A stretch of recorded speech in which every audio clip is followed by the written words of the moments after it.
All right, shalom everybody, and peace of the Lord to all of you. Peace for those who love peace, and no peace for the wicked, the Lord said. Today our topic, as you see, we will continue later, in different episode with this joker, Sajjad. Yesterday I made a video for him. I should continue today, but I found that, let us today do this, which is about the Muslim University in Jakarta. They are doing a professional study on Christian Prince, and I became a subject of a PhD degree. So the Muslim Abduls from Jakarta, women and men, they did a thesis on me, and I want to share it with you today. Now, I hope that Christians in Indonesia, they will add subtitle, so we can show everybody how they lie and why you cannot trust your university if you are a Muslim in Indonesia. Actually, I'm so glad that they did this because simply, what is better proof that they are, you see, like we will see together their study, and you will see how they lie. In fact, their if we go to their website,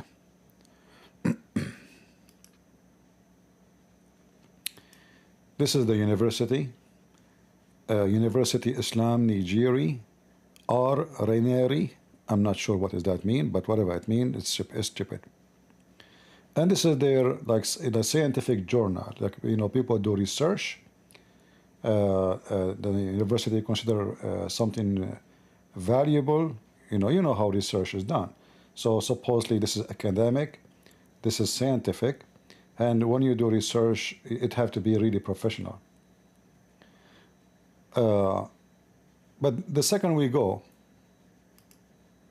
and we check the so-called professional, we will notice that they are just really a bunch of liars like their prophet.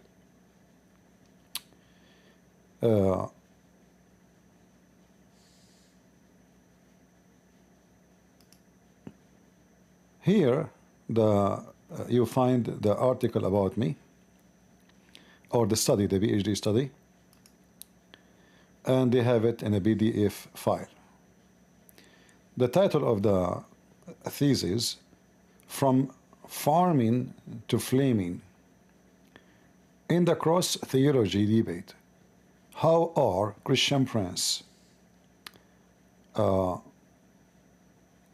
commentaries presented the Quran in YouTube. And then if we open, we can read it actually without the PDF, but the PDF have like some more drawing and explanation. So we will go to the PDF. And I will zoom in so you guys can see it better, the best we can. I think now it's clear. I don't know if I can close this column here. I don't know. I think I cannot. Yeah. So anyway, so those are the Abduls, including males and females. I think there's only one female, and the rest are Abdul. Abdul Muiz Amir, and this is his email. Fatira Wahida, and this is her email. Muhammad Zakir Naik, maybe. And by the way, here this guy, here it says University Islam Sultan Sharif Ali, UNISSA, Brunei, Dar es Salaam. So this guy, he joined the study from Brunei, and he is graduated from the University of Islam Sultan Sharif Ali. All right? So those are a group of Muslims, not only from one territory, they are coming from different locations. And after that, here we see, this is why here actually it says they are coming from where? Like here it says Institute Agma Islam Nigeri. The second one is Institute Agma Islam Nigeri. The third one, University Islam Sultan Sharif Ali. And the third one, Institute Agma Islam Nigeri. So three of them is from the same university, and one of them is coming from Brunei. And here this is the introduction for the study. So Christian Prince, Benchforth CP, presents on YouTube, opened a new chapter in Christian opposition's actors, who act as a cross-theological debater between Muslims and Christians, who for the previous 2 decades were only dominated by Muslims. So they are saying now there's a change happen. This field was before was dominated by Muslims, but not anymore since Christian Prince is here. We're only dominated by Muslims. Through the narratives on YouTube, this Christian apologist tries to convince the public that the Quran contains contradictory statement as the holy book for Muslims. In response to such an issue, this research aimed to investigate the constructions of CP interpretation which highlight the authenticity of the Quran, qualitative content, and the thematic analysis and the framing approach developed by William Gamson. I think here this guy, he is someone like he's a philosopher, so he spoke about like how you frame somebody to destroy him, you know. So in fact the whole study here is trying to frame me. I mean, look at those people. They are talking about how I frame Muhammad. But if you read the whole so-called study, you will not find one single evidence of what they say. It's just a slander. Not a single evidence proving that I am what they say. So in fact, they are the one who is trying to frame me, yet they are accusing me I am the one who framed Islam to burn it. So William A. Gamson were employed finding, suggest, and representative of CP understanding of the Quran. I don't know who is this guy. Who is this guy? Let me see. Like, are they saying he spoke about me, or I don't know? We're employed finding, suggest that the representative of CP. I don't know, what does that mean? Hold on. Do you guys understand what they are saying? This is a politician. This is a politician. Did he speak against me? I'm not sure. Who is this guy? He wrote many books. You know, when the Muslim they mention somebody, you have to be suspicious. He was the 5th president of the American Sociological Association. All right. I know. Anyway, we continue. Finding suggests that the representation of CP, understanding of the Quran verses uses as doctrinalization, what? Decnotexalization. Hold on. I don't know what that word. I have to use Google Translation. Sorry. This is the first time I hear this word. I guess this Indonesian, they are using dictionary. You know, word nobody use no more. Means moving something from its usual context. So I'm taking things out of context. Okay, now that's easier. I mean, why you make it so like a train? All right. Also, vast knowledge of the Arabic language and literary translation further strengthen the narrative of the to convince the public. Here, you know, yesterday we were reading together a little bit of this page, if you remember. Here, they admit that I have a vast knowledge of the Arabic language. But few line afters or pages, you will see they will say, I have a shallow understanding of Arabic. So how the vast knowledge of Arabic language?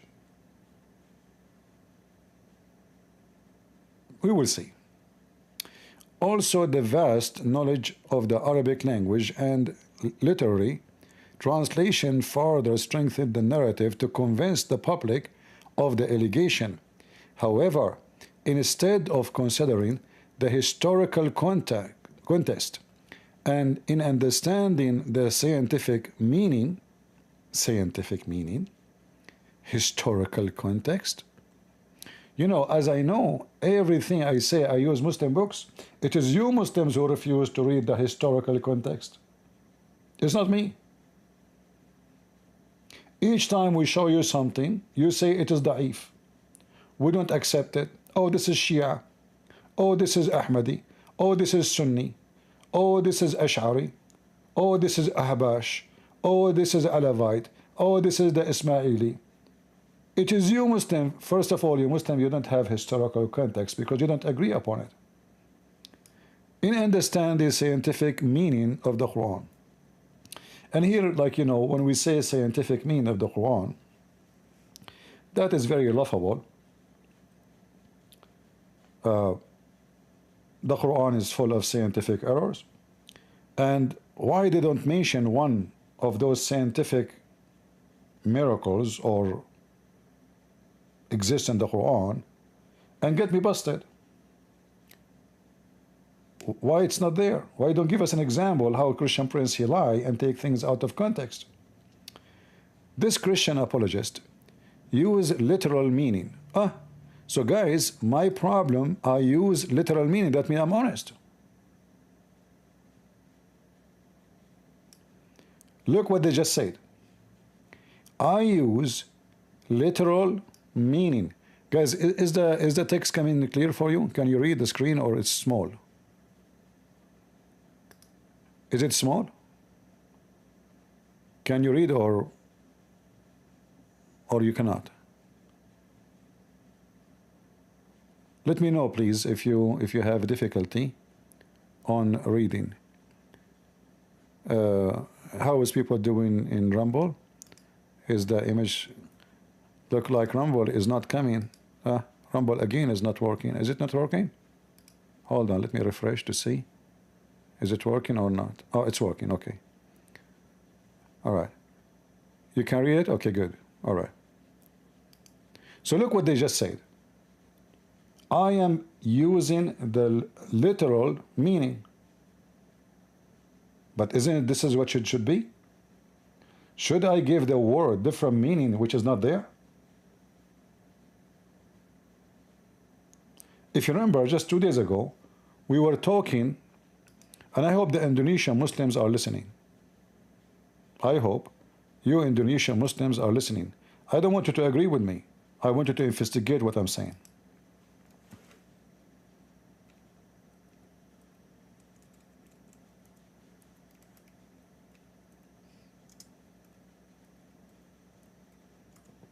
If we go in the Quran, as an example, not limited, chapter 3, verse number 3, chapter 5, verse number 48, chapter 35, verse number 31. All of them, they share one thing. Chapter 46, verse number 30. Look how many. All of them says, مُصَدِّقًا لِمَا بَيْنَ يَدَيْهِ. If we click at any one of them, translation, you will see it says, with the truth confirming what came before it. But what the Arabic says? Believing It's not even confirming. Musaddiq means believe, not confirm. There's a big difference between confirm and believe. Because I can confirm something happened, but I don't believe in it. Believe is about faith. All right? In the same time, that faith confirm what you believe in. So, Musaddiqan, Abu Bakr is called Abu Bakr as-Siddiq. Why? As-Siddiq coming from the word Sadaq, which means being truthful. This is why the Quran, as an example, Allah accused the angels that they are a bunch of liars. So he said to them, In kuntum sadiqeen. So Allah accused the angels. You see here? Allah told the angels, tell me the names of those things if you are truthful. Now, if I say to the Muslims, well, Allah is saying to the angel, if you are truthful, tell me those names. And the angels, as we see in verse number 32, they could not tell the names. So, is the angels, based on this, are truthful or a bunch of liars? Obviously liars. Because if they are truthful, Sadiqeen, they will tell the names. And now they will say to me, you are taking things out of context. See who is trying to frame who? It is the Muslim trying to frame me when I am being honest in what I am reading. I show you in the screen. I challenge you to open the Arabic dictionary.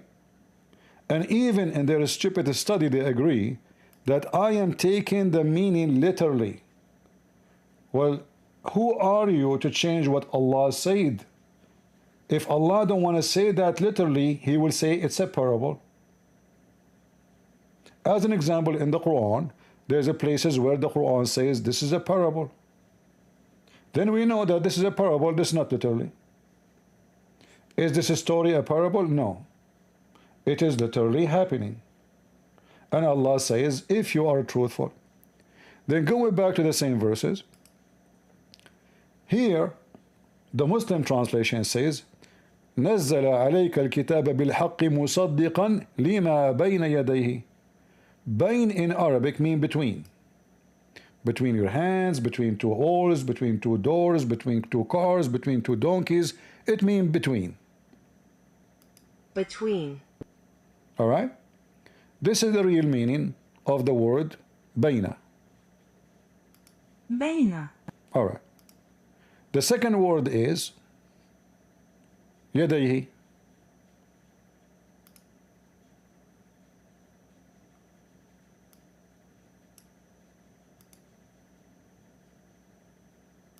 يديه. What the meaning? His hands. His hands. What the Muslim translate? Confirming what came before it. So there is no between and there is no his hands. There is a big difference between saying between his hands, which means physically it is there between his hands, and confirming what came before it. What is between his hands is a present time, is a present tense. What came before it, it is past time. So look, they changed the verb. They changed the meaning. They added words and they took off words. So now in all the translation, you can check every one of them. And I'm sure if we go to the Indonesian translation, is going to end in the same garbage. Let us go to the Indonesian, see if they will say between his hands or they will not. Bahasa Indonesia, orang-orang. All right. I don't speak Indonesian, as you know. But let us do some translation.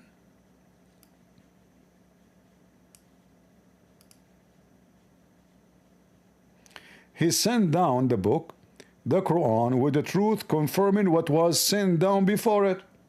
The same big fat lie. Do you see it?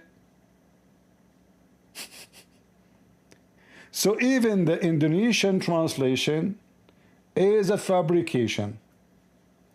So while in Arabic it says between his hands, in the Indonesian, in the English, in the French, in the German, in every Muslim translation, they lie and they say confirming what came before it. Why they do that? Because if they say confirming what is between his hands, that means Muhammad, he have the original and the correct copy of the Bible and the Torah, which means the gospel, which the Quran called it the Injil, and the Torah, as you see here in their translation. And if Muhammad have the original, then all the claim that the Bible is corrupt is a fraud, because here we go, you Muslim have it, show it to us. So in order to hide the truth, they lie in the translation, because saying between his hands is a disaster.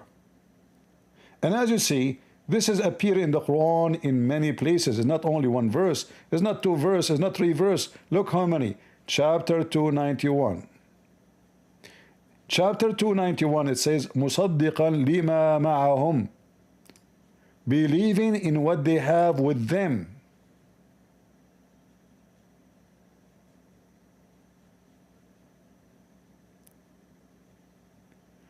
You read the translation.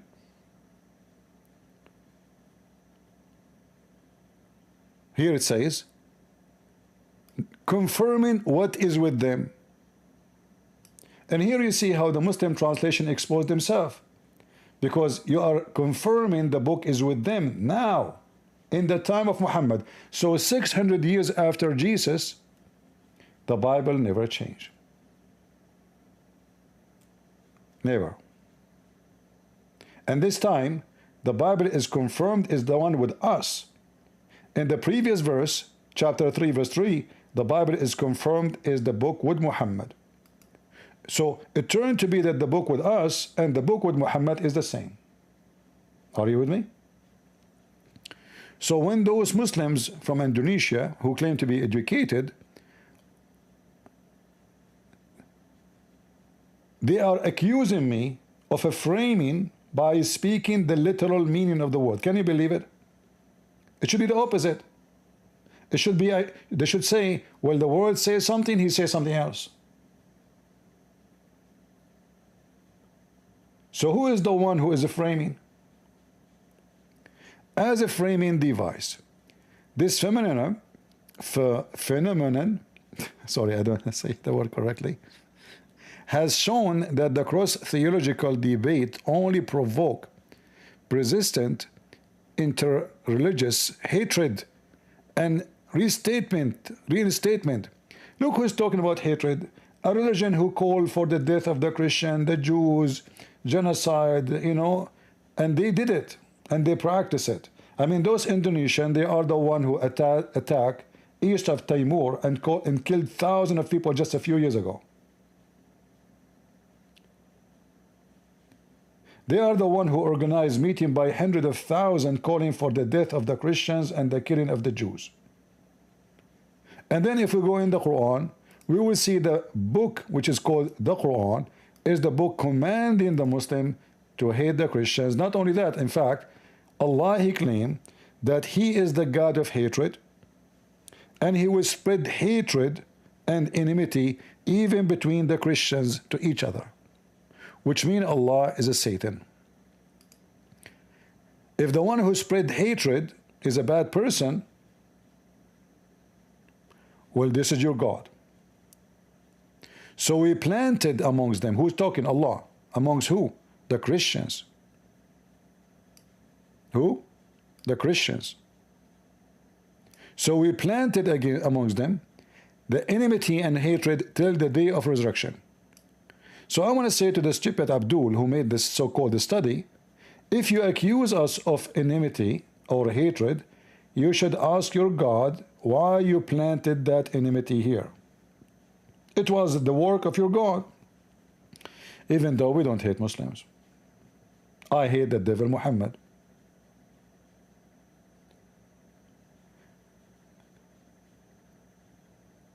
So here the Muslim trying to frame me, taking what is supposedly their religion teaching, which is hatred against the Jews, against the Christian, against the Hindus, against the Buddhists. They call us najas, which means filthy, dirty, kuffar, unclean, worse than animals. All of this is in the Quran. And then they speak about hatred. And then he said, or they said, religious hatred and restatement, therefore such a debates are inclined to trigger the propaganda of religious extremism. Oh, it's turned to be, I am behind ISIS. I speak like that, the Muslim get angry, they start killing. Well, I was not exist when your prophet was raping women, kidnapping women and children and killing them. Was I?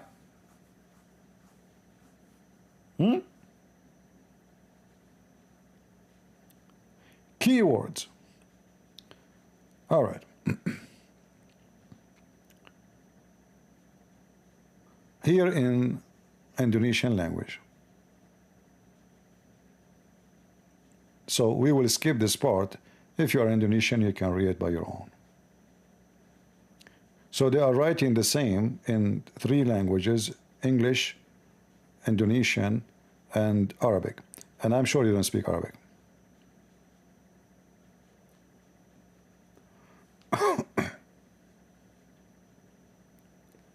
In fact, look at here. Look what it says in Arabic. Here in Arabic it says that the Christian prince, you don't speak Arabic very well.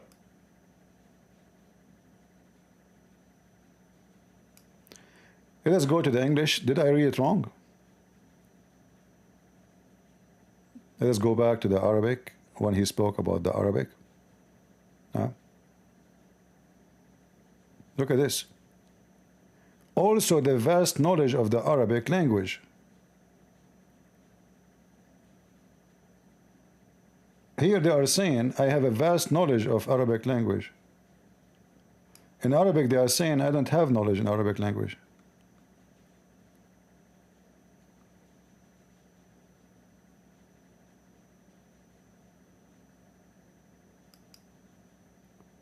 The funny for Abdul, who don't speak one Arabic word, and they are not Arab, they are trained an Arab guy, who each time a Muslim he called me to read the Quran, I correct them. They are telling the audience or their university, a Christian prince, but this is not what they say in English. In English they say, I have a vast knowledge.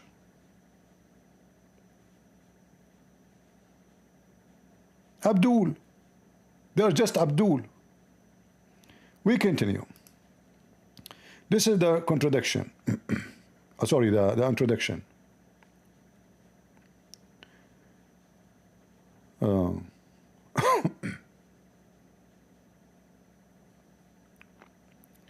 The cross-theological debate represented by missionaries was the forerunner of manufacturing terrorism. Look at this. They accuse the missionary, we are the one who manufactured the Muslim terrorist. So when a Christian missionary he say Jesus loves you, a Muslim turn into terrorist. A Muslim he can attack the Bible day and night, saying it's corrupt, they laugh at it, but the second we answer, we are manufacturing terrorists. And the funny is that those terrorists are only Muslims. How come when you accuse and attack Christianity, there is no manufacturing for a Christian terrorist? What a scam. Because the debate was only projected to corner, for sure, I corner every one of you. In fact, I invite those 4, I will not invite the female, you know. I mean, she is half a brain according to Islam, so I want to add half a brain in the table. You can replace the female with any ustaz of you wish. Bring all the ustaz in Indonesia with you. And I challenge you, all of you, to corner me. This is what I do. I corner Muslims. Can you corner me? Admitting that I corner you Muslims is a clear evidence that you are in the corner. So to corner and denigrate the theology of religion, in fact, interfaith dialogue aim to exchange views on religion topic based in symmetrical exchange of thought, creating mutual understanding between people. Look who's talking about interfaith, you know. So why you call us animals in the Quran?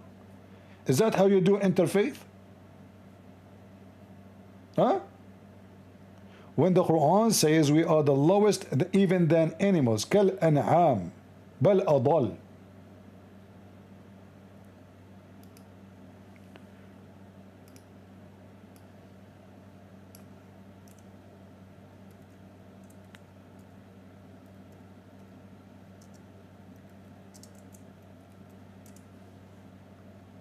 Is that your book? Chapter 7, verse 179, chapter 25, verse number 44.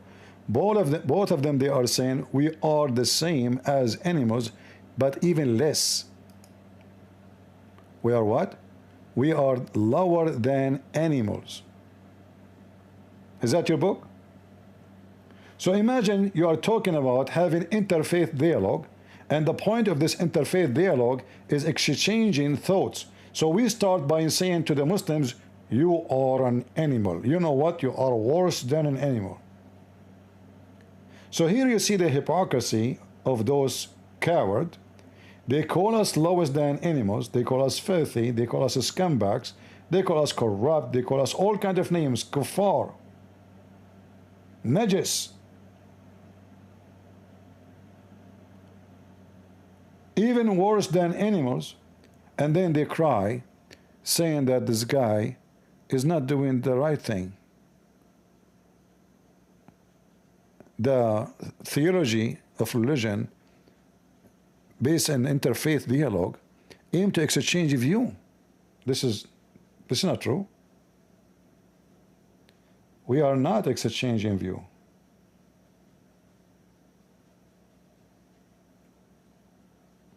Because there's no view. There's facts. Your view, my view, doesn't count. So if you're a prophet he killed, you will say to me, in your view, this is an act of mercy. And then I will say to you, according to the law, the one who killed is a criminal. Doesn't matter what my view count. Who cares? Muhammad, he attacked the Jewish people and he stole their money. Muhammad, he started torturing an old man, more than 80, almost 90 years old, and he tortured him. He broke his teeth, he beat him, and then they killed him. All of this, they want to know where he hide his money. According to the law, torture is a war crime. According to you, Muhammad is the most merciful. Muhammad, he tied a woman from her legs to 2 different camels and he split her alive. According to Muslims, Muhammad is the most merciful. According to me, he is the most filthy scumbag gang criminal. Because this is how I can describe. If you watch life, a person tying an old woman in her 80s, Qirfa, he tied her legs just because she opposed him. She didn't have an army. Very respected Arabian women. She opposed him to be a prophet. He attacked her, he raped her daughter, and he split her 2 pieces when she's alive. So how we can exchange a view about Muhammad? We cannot. We can exchange facts.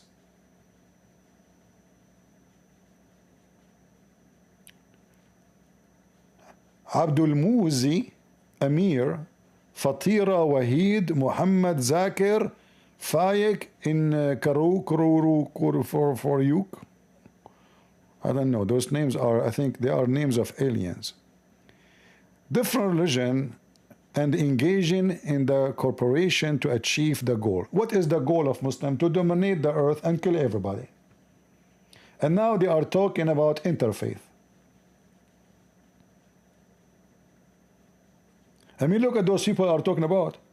In their school, they teach every day that the Prophet being commanded to slaughter anyone who don't believe in Allah. Not only that, the Muslim, they are commanded to chain every non-Muslim in his neck and bring him like a dog and put them as slaves in their backyard. Muhammad is a supremacist, white supremacist. And the funny, those are Indonesian, they are Asian. Muhammad, he made fun of the Asian. And now what they will say now, I'm taking the word literally. Yeah, literally. He make fun of your eyes, he make fun of your nose, he make fun of your face, he make fun of your clothes, he make fun of you. Not only that, he call you Gog and Magog.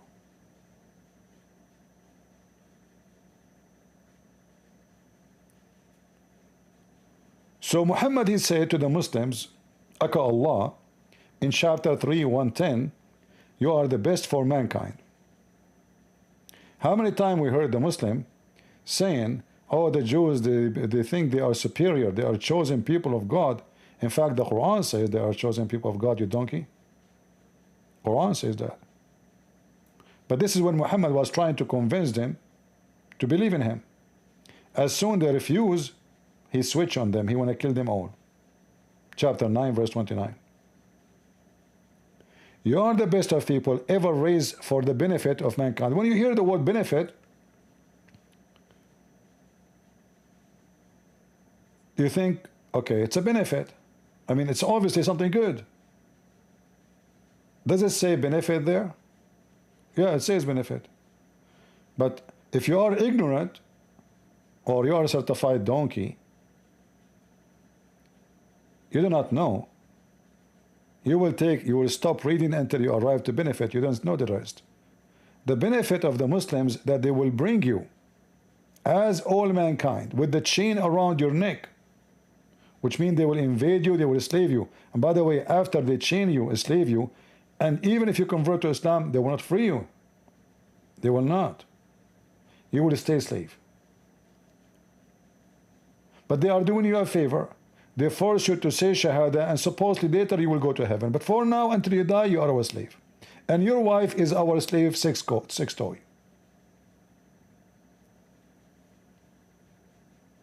And now what they will say, he is taking the word literally.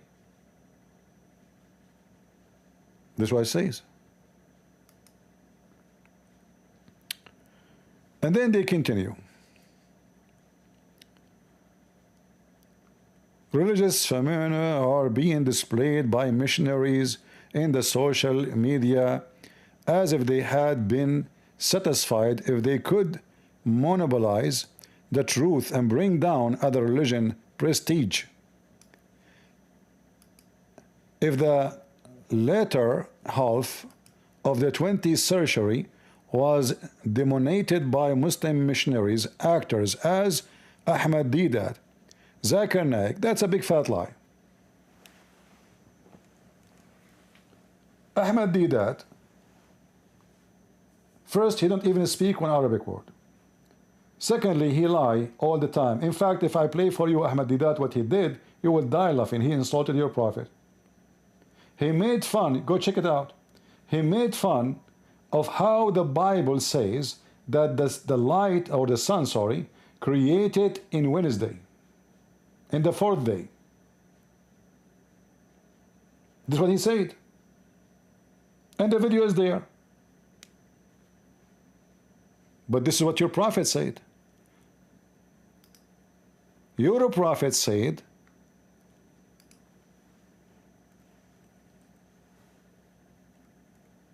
the following, and this is authentic. This is not a joke. This is all is authentic. Sahih Muslim. Allah created the light in Wednesday. So go and see how Ahmad Didat is making mockery of the Bible. He said, so the earth was without light all this time? Which is false, because the first thing God created in the Bible, He said, let be light, and light was. Ahmad Didat is not a scholar.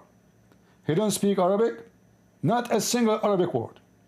He quoted the Quran wrongly, and he admit that he made a forgery by taking the Miracle 19 and put it in his book. The video in YouTube is there. He admit that he took Rashad Khalifa, which is a false liar, claim about the miracle of number 19, and he knew that there is what he said in English, like, you know, it's obviously there is something wrong with it, but he used it in order to convince people. So he is a fraud. He admit he's a fraud. I can search right now to the video of Ahmad Didat. A Muslim, he asked him the question,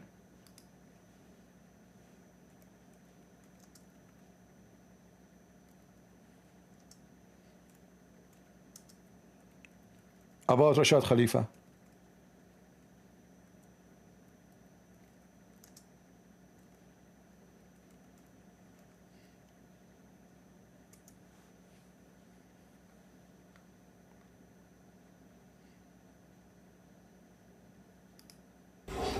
Here we go.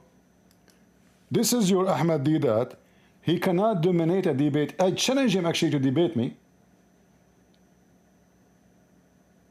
But the coward, he refused. However, he made a mistake and he accepted to debate other Arab Christian. His name is Anis Sharoush. Anis Sharoush wiped the floor with him. So those Muslims, they debate people who do not know anything about Islam.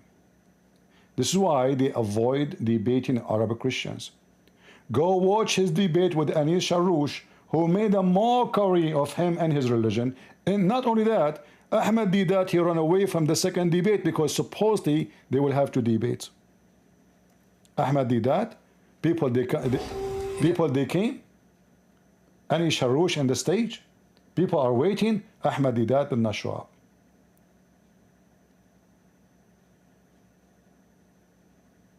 You are no match, Abdul. This guy, he debate only Christians who do not know Islam.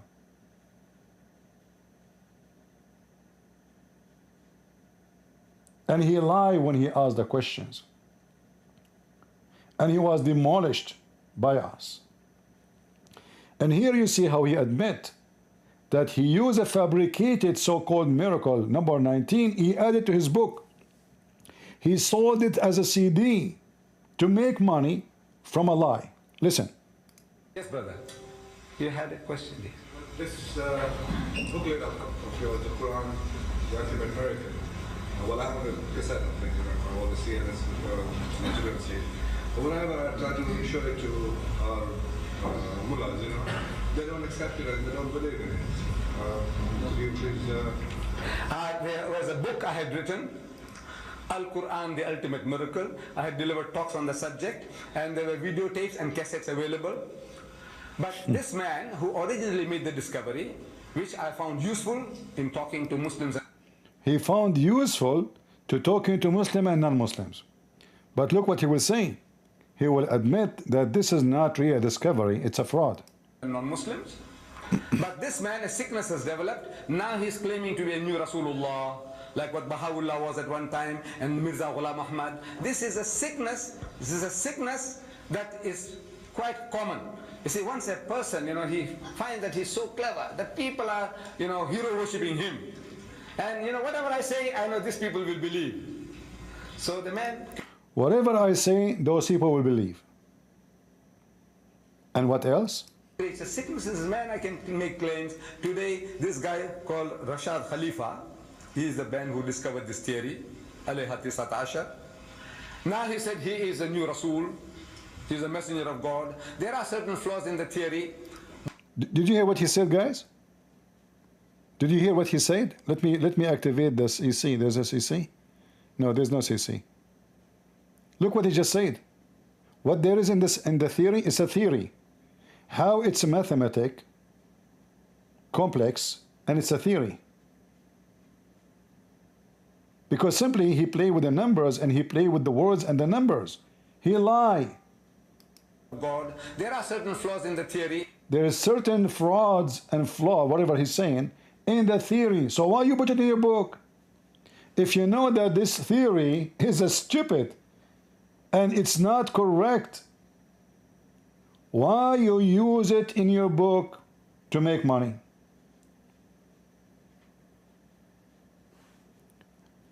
Flaws. Okay, flaws is what? Flaws mean bad things, something not right. So it's not right. Either it's because this is about numbers.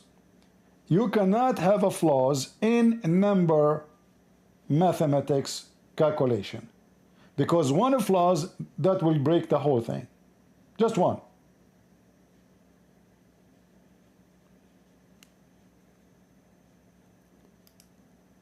This potato, he took it, he sold it, he made millions from it.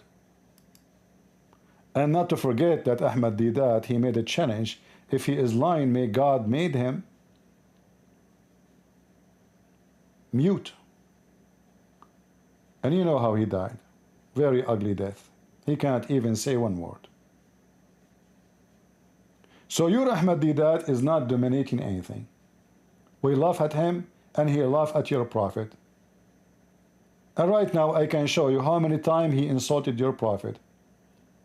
And I know he don't mean it, but because he's ignorant, he do not know what Muhammad said, as I just showed you about this case. Because when you make a mockery of the light created in Wednesday, and then this is what your religion believe, even the Quran says so. That means you are an idiot.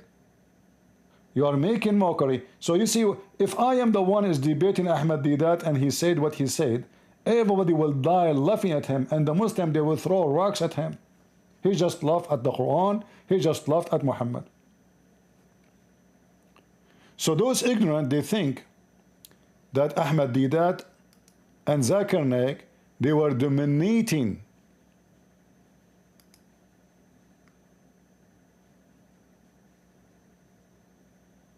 debates. I offer Zakir Naik the same as I offer Ahmad Deedat. When he came to Canada, the same people, they organized his debate for him. They told him, can we switch the debater with Christian Prince? His excuse is, he never heard of me.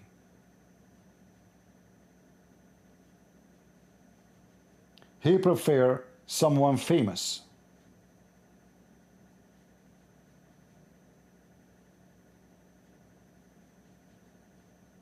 But how could he did not hear of me?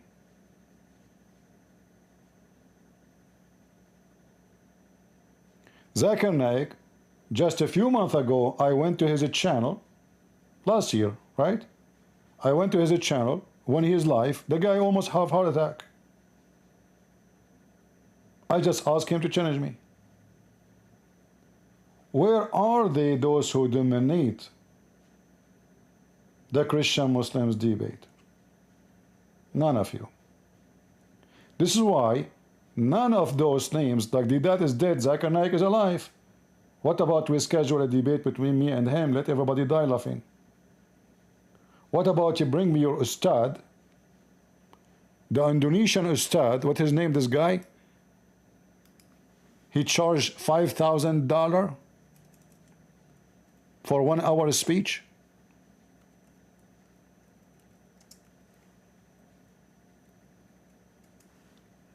Huh? Abdul Samad, Abdul Samad, I have an offer for the Muslim in Indonesia. I want you to corner me. You invite any of those potatoes.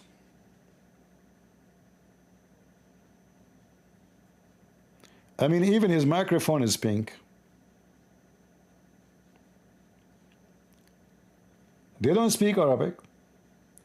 They claim they have knowledge. They call themselves Ustad, which means master, which is very funny, by the way. In the Middle East, I mean, if you are not really a school teacher and you call yourself Ustad, or people call you Ustad, that means you're a donkey. Which one of your scholars dare to debate Christian Prince? Those are scholars? Helga at Indonesia resident with Ustaz Mutahir Arif? This guy is Ustaz too?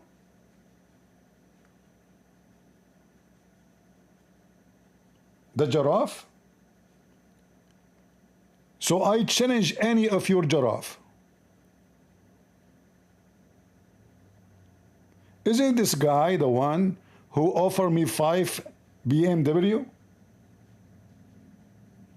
Christian Prince, I have 5 questions for you. If you can answer them, Christian Prince, I will give you 5 BMW. Question number 1. Show me where in the Bible Jesus Christ, he said, I'm a Christian. Christian Prince. I mean, do you see how stupid your Ustaz? This donkey asking Christian Prince, challenging Christian Prince to show him where Jesus says he is a Christian. How he will be a Christian, you donkey? He is a Christ. Christian mean the followers of a Christ. So Christ follow Christ. So you have low IQ. You don't have any form of intelligence. This guy is an Ustaz too? I mean, you people don't eat? And why he lost his tooth if I did not debate him yet? I mean, usually people lose their teeth after the debate, not before. This guy is ready. This is where is your Ustaz? Uh-oh, Christian Prince is coming from the seating.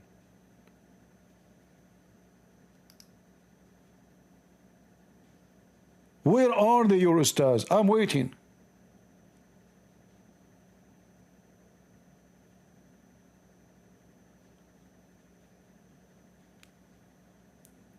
I challenge you. We went to the guy, what's his name? Don Tan. Twice. When he was alive, what he did? He blocked us, he ran away, he started insulting. Oh, what we said, that is debate. And the video is online, watch it. Who of you dare to debate me? None. Because you know that how is going to end. I will turn you into ashes. As simple as that. Going back to the study, PhD study about Christian Prince. Christian Prince. 5 questions for you. And then the guy, he died. Too bad. I wanted to save him before he died, so he wouldn't go to hell. Now he will go to hell.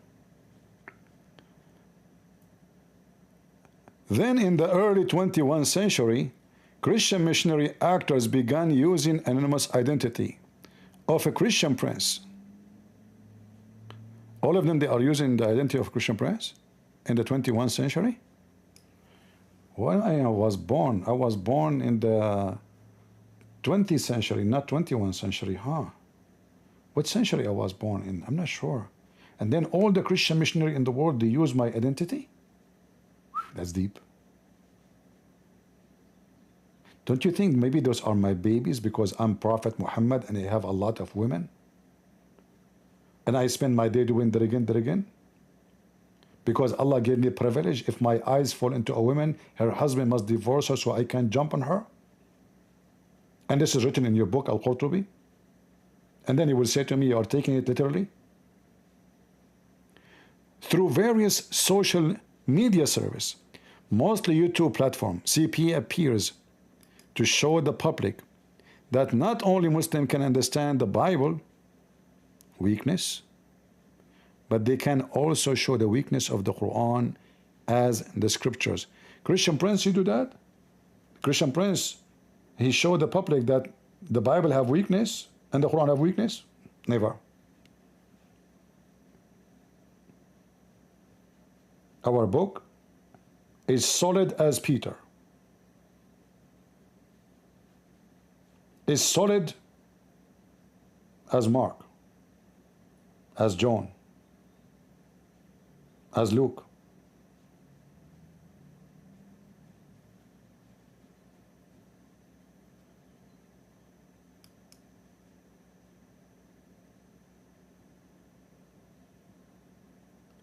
And your Quran does not have weakness.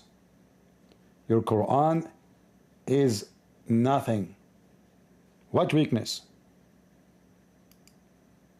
I mean, even your Yasser Qadi, he said that the Quran, there is a hole in the narrative. If those are your sheikhs admitting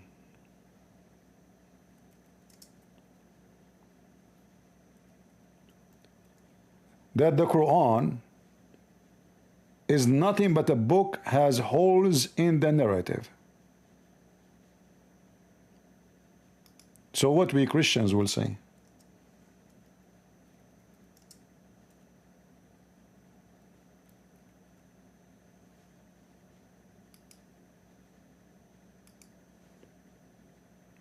Shall I show you Yasser Qadi and the hole in the narrative?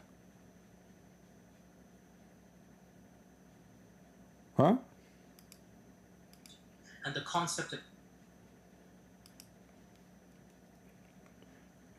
Are you going to accuse your Muslim Pakistani guy that he is working for a Christian prince? And the concept of ahruf and the reality of ahruf and the relationship of the Uthmanic Mus'haf with the ahruf and the preservation of the ahruf. Is it 1? Is it 3? Is it 7? And the relationship of the qira'at to the ahruf. This is a topic that when you're the beginning student of knowledge, you're like, what is all of this going on here? When you go a little bit more, you learn to simply memorize what your teachers say and regurgitate it out. And you don't fully comprehend. When you do a deep dive is when things get very, very awkward and difficult. And this isn't new. This is from the time of the Sahaba. This is not a joke, brothers and sisters. It is not. The issue of ahruf and qira'at caused confusion to somebody whom the Prophet ﷺ said, if you want to listen to the Quran directly, listen to Ubay. Ubay is not some even average Sahabi. He is the Qari of the Quran. Even the one who is trusted to recite and read and even explain the Quran, he was so messed up about how Muhammad trying to fabricate and cover up, claiming that Allah gave him 7 Quran. And he is saying to you now, this is not new. It's from the time of Muhammad. Because this is a clear evidence that Muhammad is a fraud. The guy cannot remember what he said yesterday. So second day he said the same verse, but he add words or he take off words. And then they said to him, Prophet, this is not what you said last time. He said, oh, Allah gave me the Quran in 7 letters. By the way, there's more than 800 reading of the Quran. What's 7 letters? He is the master. He is who he is. And he goes, فَدَخَلْ فِي نَفْسِي شَكْ. What is all of this stuff? He did not translate. He says, I became suspicious about the Prophet Muhammad. He became suspicious. This guy himself becomes suspicious. Again, this is you're asking some very honest question. It's the first time I'm saying these things. Many people are aware who listen to my lectures that I've mentioned the crises that happened to me at Yale. This was the issue. That the issue of ahruf and preservation and qira'at and relationships between them, these are very, very difficult issues. And the most advanced of our scholars, they're not quite fully certain how to solve all of the unanswered questions in there. Here's the point. Drink water, Muhammad Blue Job. Drink water. Yeah, how is Bushra doing? Issues should only be discussed amongst people who know what the qira'at are and who understand some of these questions that are being So raised. is what you're saying the shak that came, or not the shak, but the crisis that you had was in relation to this question of the relationship between the ahruf and the qira'ah, basically? No. The crisis I had wasn't that. The crisis I had was, well, yeah, wait, that was what generated. But what was the crisis? The crisis was very simple. Traditional understandings of ahruf and qira'at cannot answer some of these pressing questions that are now being poked by our people outside of, by our academics, not our, by their academics outside of the faith tradition. You see, for the Quran, we should, alhamdulillah. When you And then he say, I don't know which minute, he say there is holes in the narrative. Let us go back to the PhD about me. But they can also show weakness of the Quran. We don't show weakness in the Quran. We destroy what is already destroyed. Your book is nothing. We turn it into dust. Let us say the Quran is burned, the same as Uthman burned it first time. And then the Muslim, they start to trying to glue it together. We burn it the same as Uthman did before. From dust to dust. The phenomenon of the cross-theological debate has existed since the birth of religion itself, especially between Muslims and Christians. History has recorded that since meeting between Islam and Christianity, which began in the 15th century, 7th century AD, the debate between the two religions continues to this day, both through oral and written interactions. The involvement of the Orthodox groups. In each religion, you Muslims don't have Orthodox groups. Which one of you Orthodox groups? What a joke. Since when? Do you know even what Orthodox mean? Are you trying to replace the word Salafi with Orthodox? In each religion tend to use a cross-theological debate as a stage for theological, political, and economic domination. Even through such a debate revolve around a classical theme. They still exist in the contemporary era. Muslim missionaries challenge the divinity status of Jesus in the concept of monotheism. First of all, you Muslim cannot challenge if Jesus is being divine or not, because you cannot even give us definition for what is divine. Your Quran failed to tell us what is divine. As an example, in the Quran,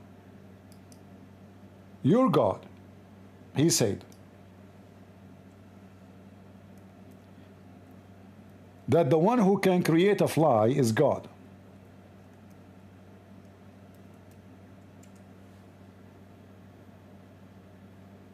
Huh?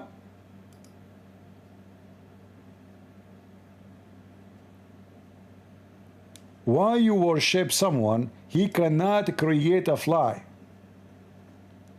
So if there is somebody can create a fly, is worthy of worship. And then we find that the Quran saying that Jesus, he created from the mud the bird, and he breathed into it. And the Muslim will say to you, okay, by permission of Allah. It doesn't matter. He created. He's a creator. And the word permission, there's no proof of it. I can say now that you exist because I gave you permission. You will laugh at me. I can say that all the country of Indonesia exists because I gave them permission to live. You will laugh at me. And we laugh at you when you say that Jesus did this by the permission. However, even if there is a permission as you claim, that will not explain why Jesus became a creator. Is that because he is the Son of God? Why not Muhammad? Why not Abraham? Why not Moses? Why nobody? You Muslim cannot even give us definition what is divine. How Allah is divine, yet he do not know how the baby is created. How he is divine, but yet he teach the sun set in murky water, boil in spring. How he is divine, but he claimed that ice is a flying mountain and Allah break ice from it. How he is divine, yet he don't remember which one he created first, the stars or the mountains. chapter 41, chapter 79, chapter 2. Every chapter contradicts the other one. And the Quran itself says, if this book was from other than Allah, you will find in it a lot of contradiction. So the Quran itself confirmed to us that this book cannot be the book of God. For if you have contradiction, I mean, choose for me any chapter in the Quran and it challenge me to show you stupidity. Anything you want. You see the whole book anywhere. Just point your finger, Muslims. From verse number 1 to last verse in the Quran. As an example, look your divine. This is a divine. The divine say in the chapter of the Hindu, the cow, whatever a verse revelation we abrogate or cause to be forgotten, we bring better one or similar. What? The divine just say he will cause you to forget the Quran, and yet every Abdul say we memorize the Quran by heart.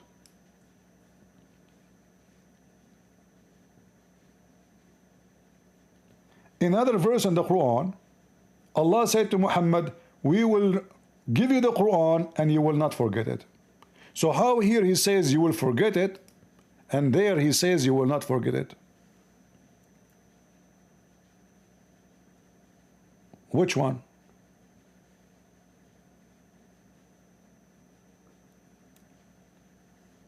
سنقرؤك فلا تنسى. We are going to recite the Quran for you, and you will not forget it.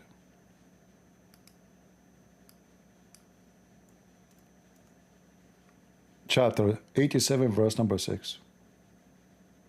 Allah promised that you will never forget one word of the Quran. Chapter 2, verse 106. Allah says, we will cause you to forget the Quran. Many chapters, not verses only. And what is the excuse? To bring something better. Allah will write Quran better than the Quran. And I wish Muhammad he stopped talking, because he make it even worse. Why? He said or similar. So if it's going to be similar, why you make us forget it? Are you stupid?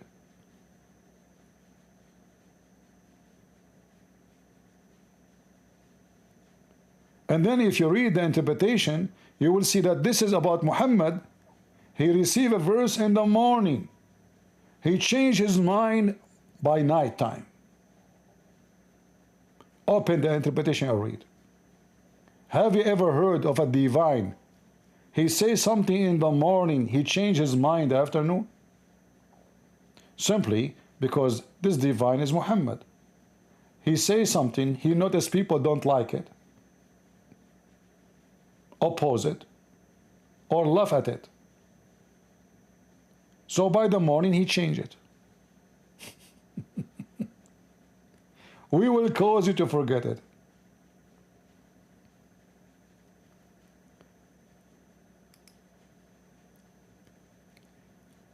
We go back to so-called PhD about CP. If you just join us, we are reading and studying a study made by Muslims in Indonesia, studying Christian Prince. A PhD study thesis about Christian Prince. All right. Let us go to the topic when they are talking about me. By the way, there's a link in the info if you like to read it yourself.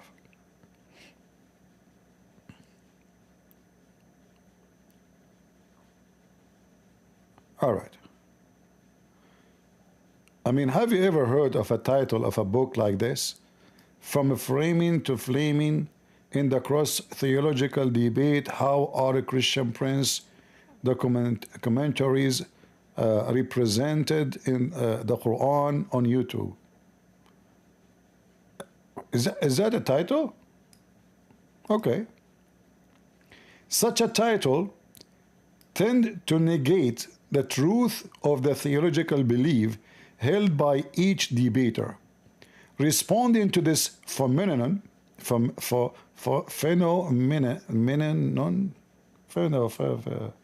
must be, okay, whatever it is, you know, I will ask Prophet Muhammad later how to say it. MD Sayyid al-Zaman revealed that the meditation of religion discourse under the quiz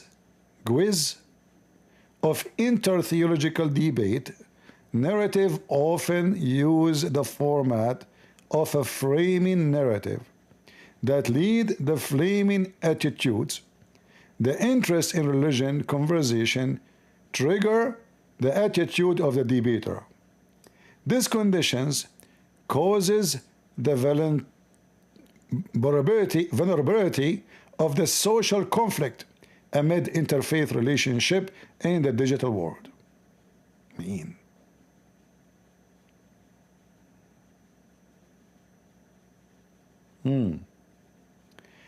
The majority of the studies how the tendency of religion pattern presented by internet community on social media led to the crisis of tolerance. David Westerland, Brian Lakin, the Hold, and the Sudani looked at Ahmad Didat role as a first Muslim theologian to debate directly with the Christian theologian in public. Abdul, all of you are a bunch of ignorant. I can show you a Christian who debate the Muslims and wipe the floor with them in the time of your caliphate. The Muslims, they asked to execute him immediately. The caliphate, he could not, because he don't trust the Muslims. He was the only one he trusts in his palace. A wonderful Christian. He wiped the floor with Muhammad. Very brave. The funny is, those people, they claim that they are knowledgeable. But even the Quran says that the Christians, they came to Muhammad to debate him and he ran away. They stayed in the front of his house for 48 hours, knocking at the door. He refused to open. And then after 48 hours, he opened the door. He cannot debate them. He's an idiot. He called Mary, the daughter of Amran, the sister of Aaron. Suddenly Mary, she became the sister of Moses. Amran is the father of Moses. Aaron is the brother of Maryam. This is what the Bible says. So Muhammad was so stupid to the point he heard the Jews saying that Amram is the father of Moses. And he heard the Jews saying that Maryam is the sister of Aaron. And this is exactly what the Bible says. Aaron is the sister Aaron is the brother of Maryam. Exact word, exact name. So Muhammad, he took it, he put it in the Quran.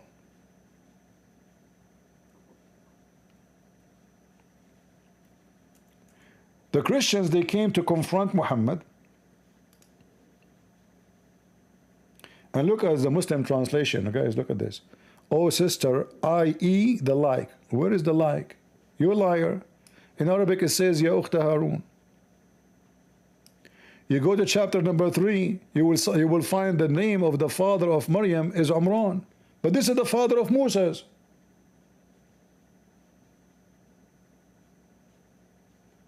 And the Quran confirms that Maryam is the daughter of Amran.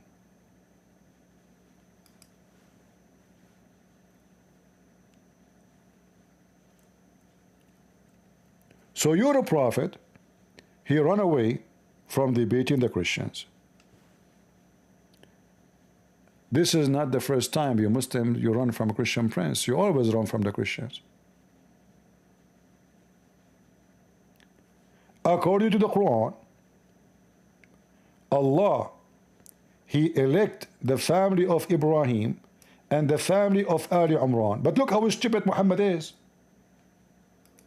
If Muhammad, he meant the family of Ibrahim, and that goes to their kids, but isn't it Ali Imran from the kids of Abraham, you idiot?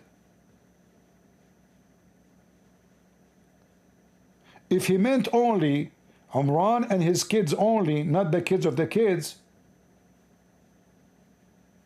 that means the only one is blessed in this earth is Ibrahim and the kids of Ibrahim, and the Quran mentioned Isaac and Jacob, and as you see, in the family of Imran. Who is Imran? The grandfather of Jesus.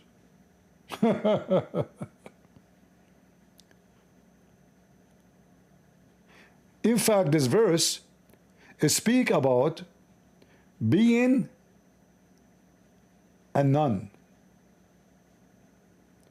You see the stupid Muhammad in the Quran, he says that being a nun or a monk is a fabrication. Allah never asked for it, never approve it. What rahbaniya mean? You devote yourself to God, which means you have nothing to do with this life. You don't want to get married. You don't want to have kids. You don't want to, make money. You want to spend your day just praying to God. In chapter 57, verse number 27, Muhammad, he claimed that being a nun or a monk is a fabrication of the Christians. They invented it by themselves.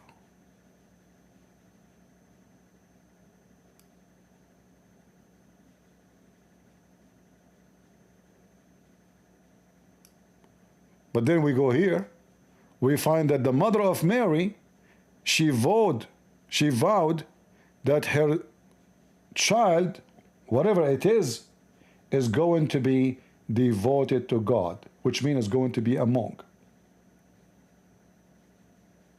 In the case if it's a girl, it's going to be a nun.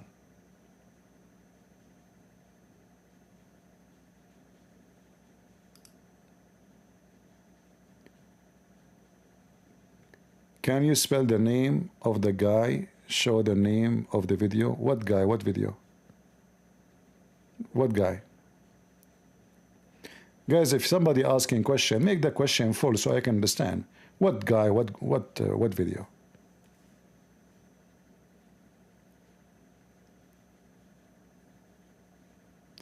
Anyway, going back to the study about me.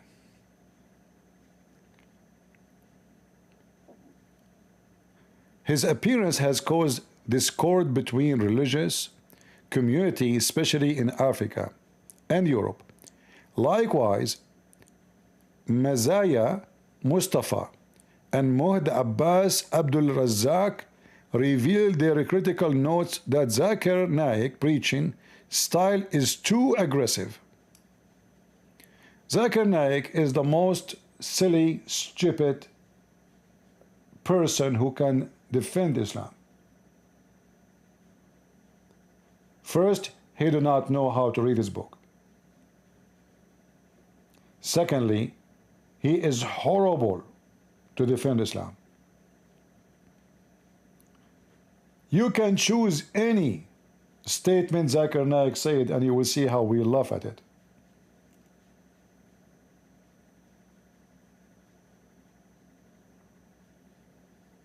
And Zakir Naik is not aggressive. In fact, he is very submissive.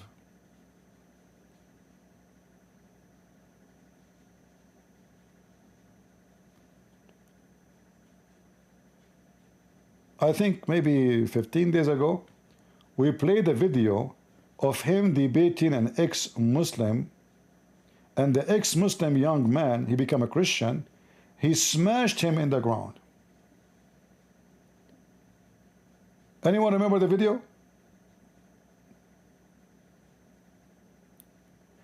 The Christian asked Zakir Naik, Jesus, he says, my father. Are you allowed in Islam to call God my father? Zakir Naik said, no, you are not allowed. Brother, first of all, in Islam, you are not allowed to say father. The Christian young man said to him, if somebody said to God and he called him my father, is he considered to be an apostate? Zakir Naik answered, absolutely. If somebody, brother, sister, if somebody, he said that Allah is the father, he is not a Muslim no more. And then the Christian kid, he said to him, so based on what you said, Jesus Christ is an ex-Muslim. Or he is not a Muslim. Zakir Naik starts shouting like a horse. Go watch the debate. An ex-Muslim kid wiped the floor of him in front of more than 20,000 people. And then how Zakir Naik answered this? He says, okay, before, because now Jesus Christ, he came before Islam, so he can say that before Islam. But I thought Jesus is a Muslim. Even Adam is a Muslim. Even my cat is a Muslim. I don't have a cat. Everybody is a Muslim. Monkeys are Muslims. The Quran says so. Muhammad says so. I mean, even the trees, they say Shahada.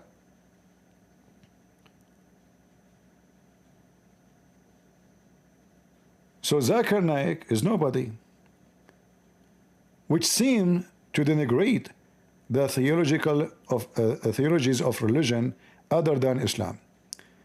So all of these guys is just a study to tell you what made the Christian prince come to existence.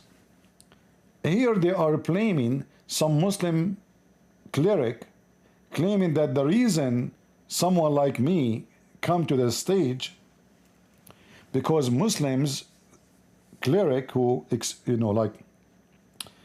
use like exclusive language, or let us say certain language against Christianity, they trigger, I'm just trying to understand what they are saying about me, they trigger the Christians,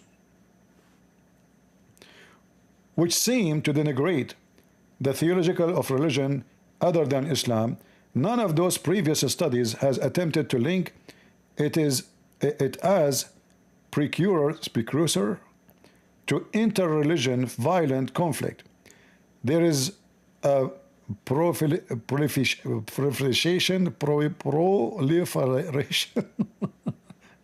Sorry guys, English is not my first language. They are using words I never read before.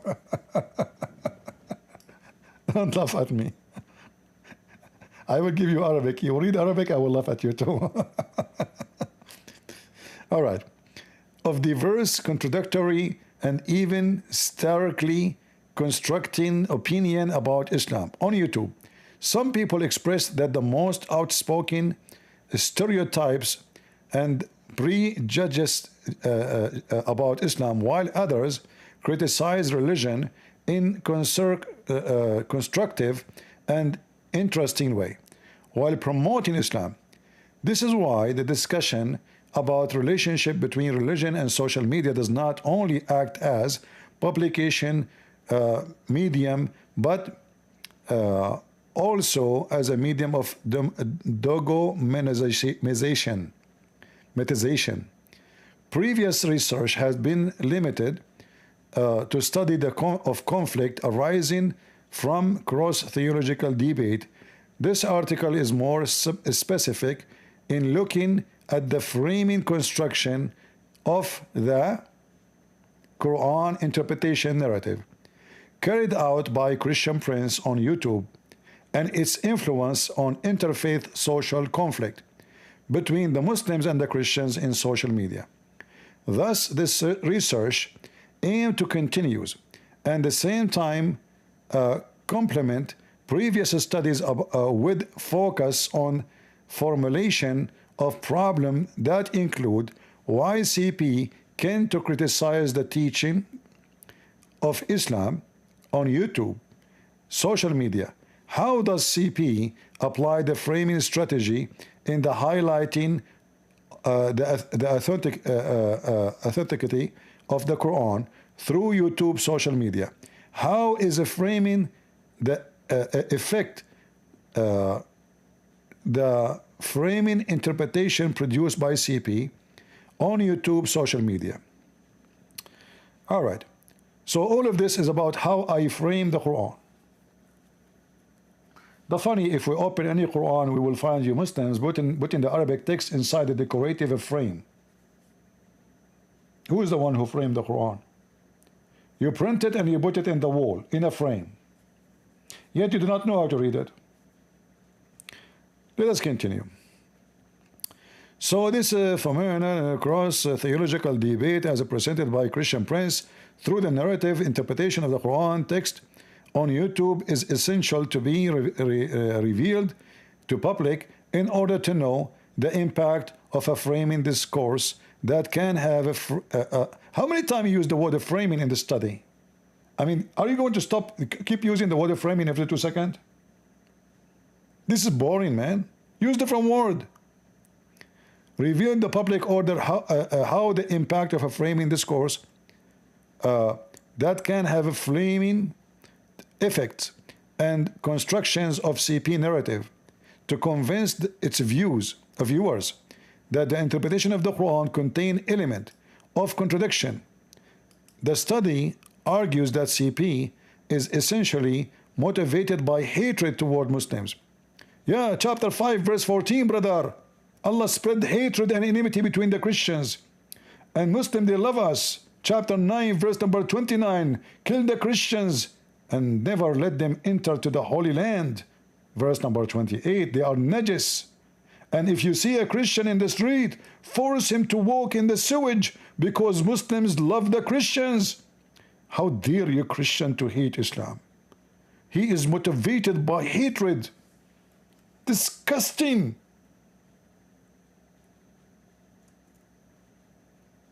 This guy, can you believe there is any human being in this earth he hate to walk in the sewage? And he will be upset because a good Muslim guy, he force him and his people and the Christian to work in the sewage? Isn't it a beautiful behavior, an act of love of Muslims to force you Christian to walk in the shit? To rape your women? To convert your churches by violence, taking it, burning it?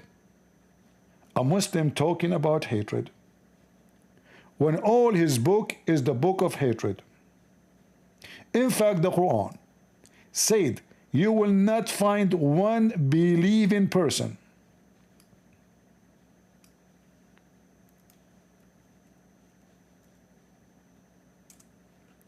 not even what? Not a single Muslim who love even his parents if they are not accepting Islam. Do you see it? Will not find any people who believe in Allah and the last day, making friendship. Fast translation, by the way. Nowhere it says making friendship. It says yuwaduna. Yuwaduna mean loving and have a passionate and have relationship and friendship, mean everything. You change the translator just to show you how the Quran changed by changing a translator. It's a miracle because Muslims are decent.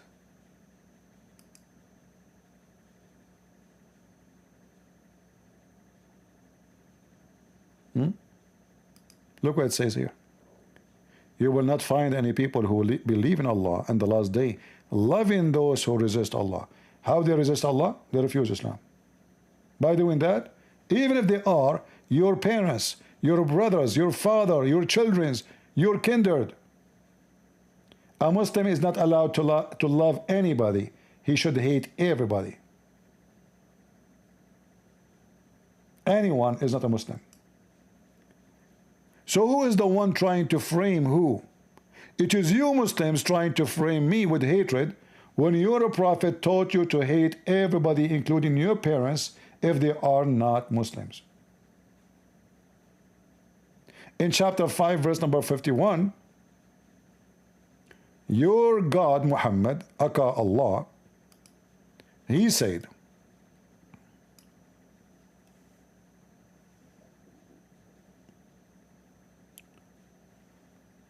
take not Christians and Jews as a friend.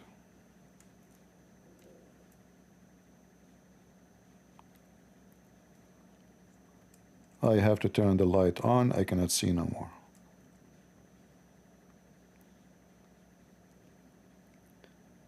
All right. Is that your book?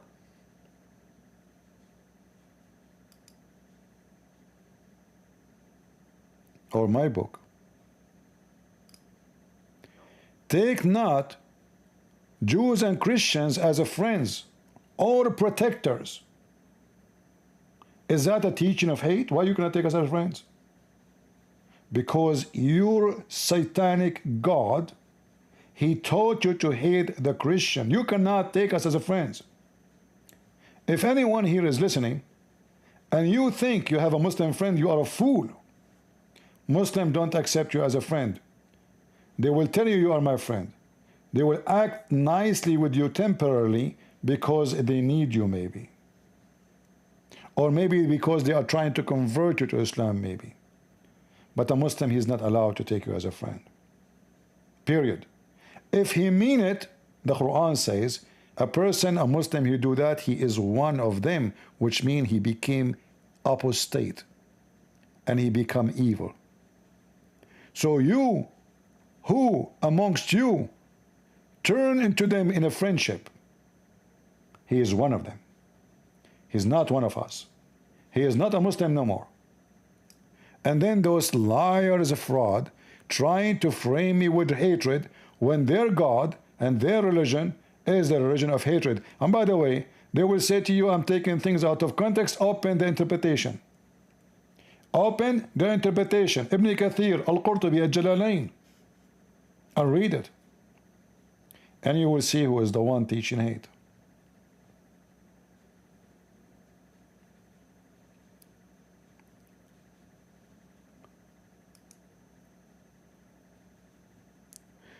So CP narrative is to convince its viewers that the interpretation of the Quran contain elements of contradiction. That is false, you idiot. Because the contradiction is not the definition of contradiction should be in the book, not in the interpretation. The book itself. So I never show Muslims contradiction based on interpretation. I can show you the interpretation to get you busted. But the contradiction is in the Quran, not in the interpretation, you idiot. Because interpretation is an opinion. But if your prophet is the one making the interpretation, that is not an opinion. As an example, according to your smart prophet, Professor Muhammad Orang,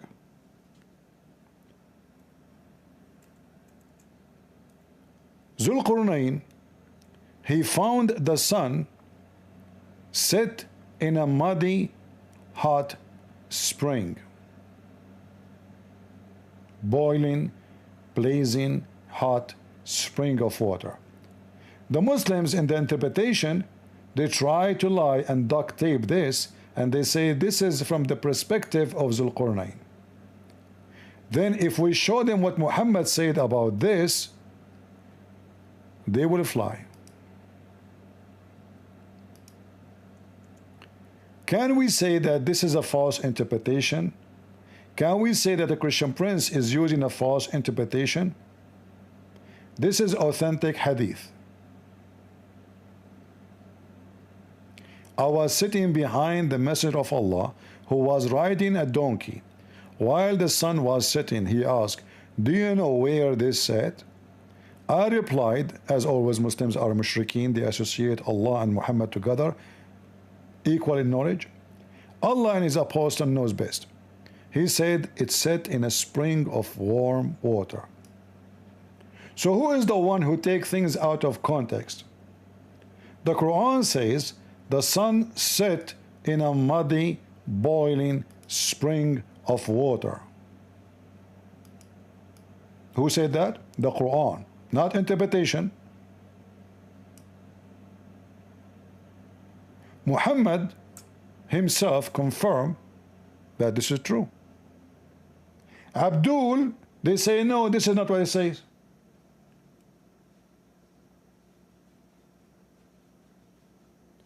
This is from the perspective of Zulqarnain. Where is the word perspective? We do not see it. Even it says, he found where the sun set, and he found the sitting place of the sun. He reached the sitting place of the sun. Read, this is your Muslim translation. There's a place where the sun set. He found near it people too. It's a physical location, not a fake vision. Muhammad explained it. Do the Muslim accept? They will throw their prophet under the bus, and then they will accuse the Christian prince that he is lying. He is fabricating his own interpretation. The study argues that CP, Christian prince, his interpretation of the Quran contain elements of contradictions. The study argues that CP is essentially motivated by hatred toward Muslims, who often criticize other religion, theological especially Christians and Jews, through negative justification. I'm not going to read this one for you because I don't know how to read it. Decontextualization. Oh, utilization. Oh, that's deep. Utilization. Oh, wow. That's a heavy duty word.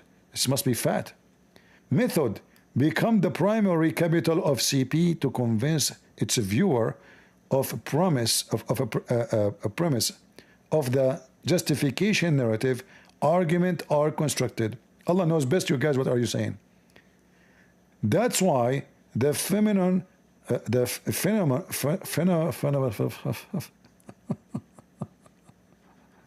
I know. I have a hard word with I have a hard difficulty with this word. Phenomenon.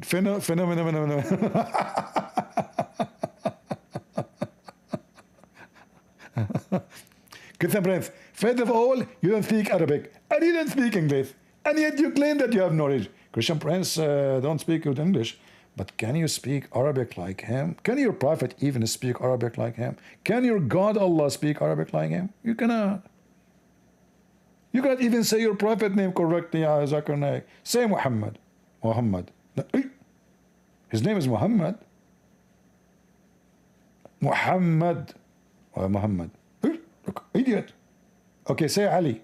Ali. What Ali? Ali. Ali. Idiot. Ali. Ali. Okay. Say Khalid. Khalid. Khalid. Hello? I mean, this is your religion based on Arabic, yet you cannot pronounce one word in it, and you claim you have knowledge. Let us continue. Phenomenon.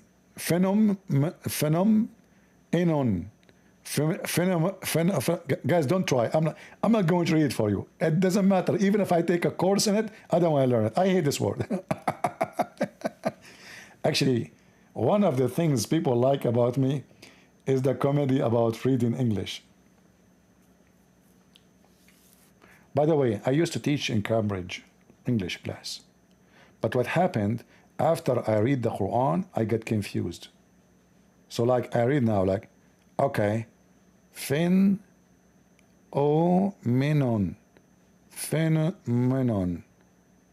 Okay. And because I'm an Arab and we read it from right to left, so I read it like this. Nonin, menon, pheno. What the heck? We continue. All right. demonstrate the impact of theological debate practice of religion that cannot be relied upon as contribution to achieving the goals of the teaching of religious itself. Its existence tend to encourage hateful propaganda in the name of religion, thus causing an ongoing extremism, violence movement. So it turned to be that ISIS, Al-Qaeda, Muhammad used to kill people because of a Christian prince. The Muslims through history, 14 centuries of filth and crimes. All of this because of a Christian prince propaganda. Literature review and theoretical framework. 1. Christian prince, CP. Which one I am? Like, I'm a Christian prince or CP? You convince me. Like, what is that CP? Soviet Union? What is that? What do you mean? Anyway, there is not much information that can be assessed regarding CP identity. The name is simply anonymous. All right. Of Ministry of a Christian Apologia of Saudi Arabian nationality. Oh, I'm from Saudi Arabia? Oh, okay. I mean, those Muslims, one he said to me, I'm Egyptian. One he say I'm Lebanese. One he say I'm Syrian. One say I'm Iraqi. One he say I'm Saudi. And this is supposedly academic study. By the way, I'm black, blonde, African American from Japan. Continue. Until now, his identity, educational background, and domesticity were unknown. He is his identity and used only blah, blah, blah, blah, blah, blah, okay, and both in book form and social media accounts, including his YouTube channel name. So far, there is 3 paper or books have been produced by CP. You are wrong. Many books and published in digital format, Kindle version, Kindle edition, including the Quran and Science in Depth and the Deception of Allah, Sex and Allah. Some are written in several volumes. The 3 books have even been translated into several languages, including Indonesian, German, French, Swedish, Spanish, Russian. CP briefly revealed his dark childhood history. Oof. Man, I have a dark childhood history on Patreon. Man, it is in my Patreon. I have a dark childhood? What the heck? Like what? I was 6 years old like Aisha, and Muhammad, he took me to his lap.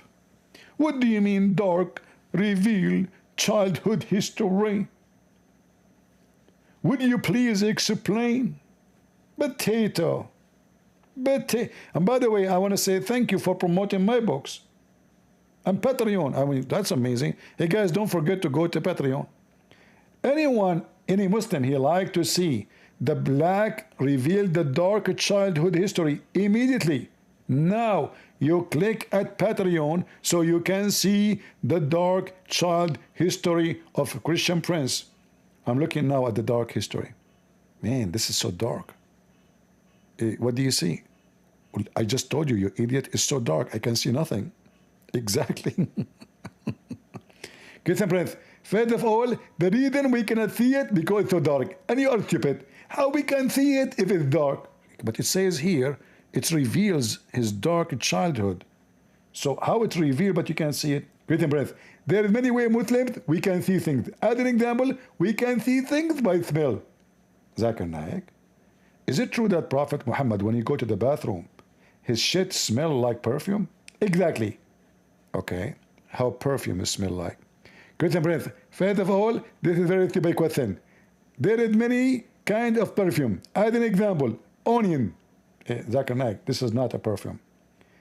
Garlic. Zakir Naik, your prophet forbid you to eat garlic and go to the mosque. Even the angel will curse you. Perfume. Abdul. Christian prince, first of all, there is many versions of the perfume. As an example, Prophet Muhammad, he used to take a shower with dead dogs and garbage. The Prophet, he used to take a shower with dead dogs and stinky garbage? Yes, brother. Mean. The dark side of Christian Prince childhood? Like what? Like mama, she kicked me out of the house, give me to a woman to nurse me, like what happened to Muhammad?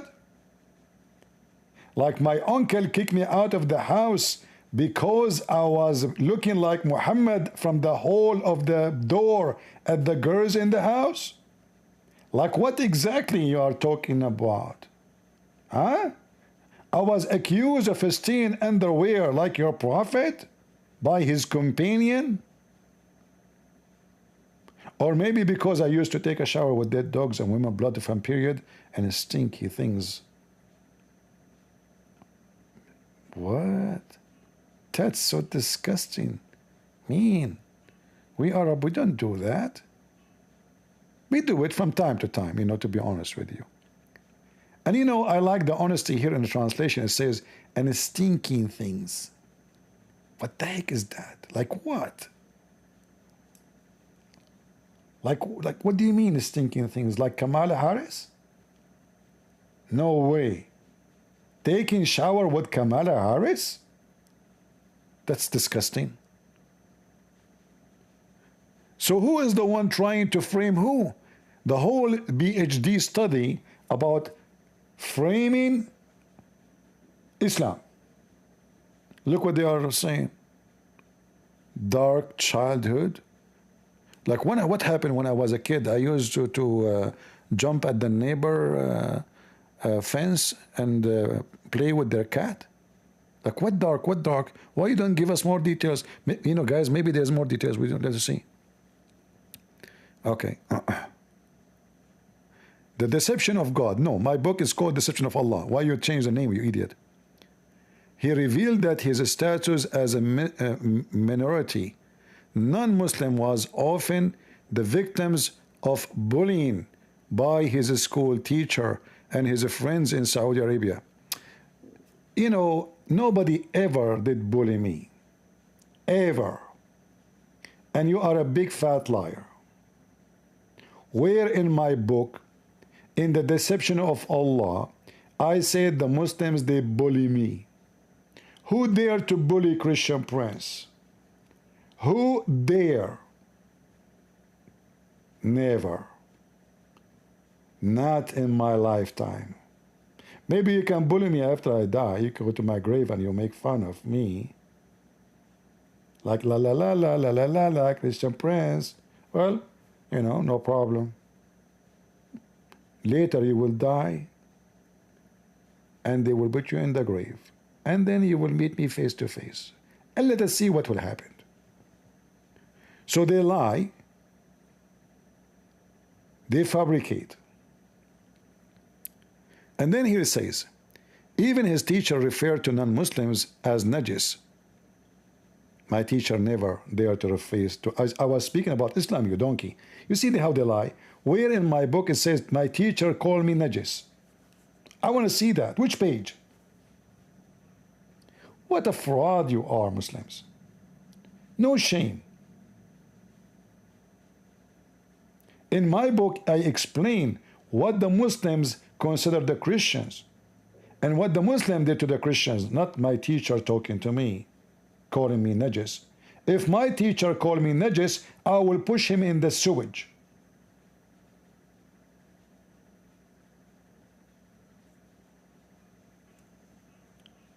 Add one more information. When I was in high school, I was fired from all the schools of the country. Because no school can control me and no teacher can bully me. I was totally fired. I did my final exam as a free student, which means no school can accept me.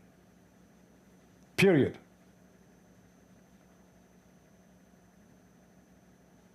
I'm not allowed to join any school no more. Nobody can have me in there. Why? because I'm the last one anyone can bully, you idiot.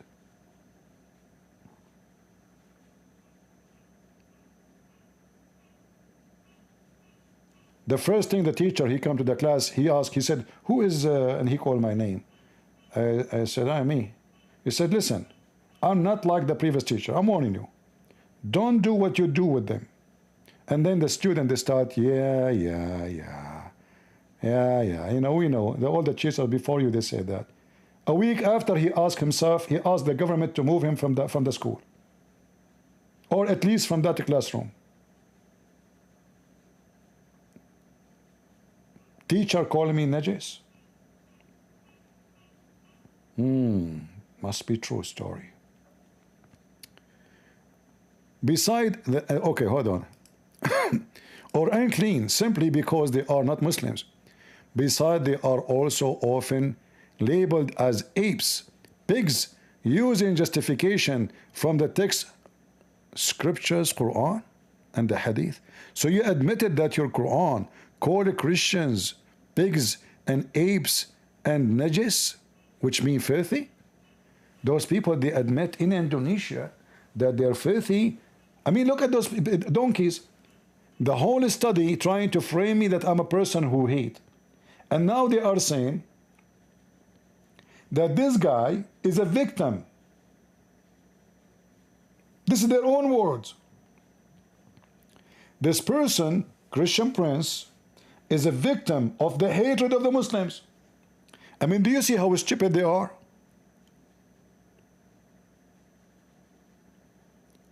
Can you believe how stupid they are? Because if you are the one who call Christians pigs and monkeys and apes and filthy and unclean, so what you accept from the Christian to do? Say yes, sir, or kick your butt and the butt of your prophet.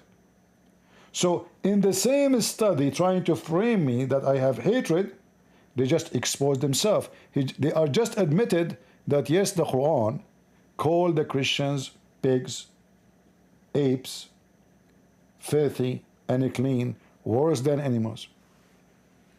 Because of these issues, CP has been motivated to study Islam. They just admitted that I studied Islam. In fact, I have degrees in Islam. I am qualified to be a judge in the Islamic court.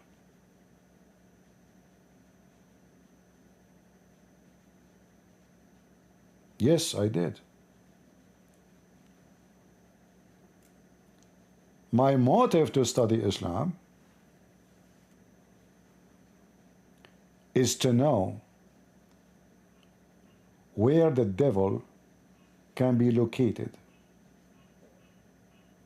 so I can grab him, crucify him under the ground.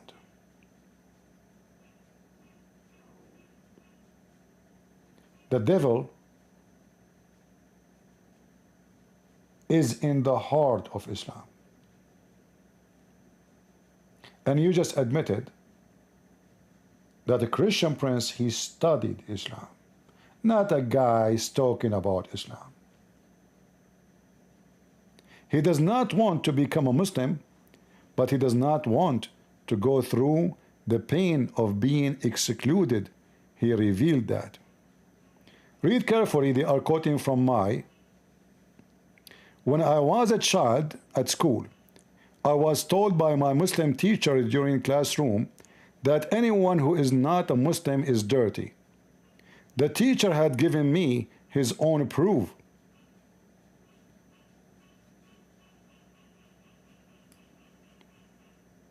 Anyone knows which page in the book, in my book, it says that? Do you guys have the, do you have my book? Deception of Allah? Anyone have it?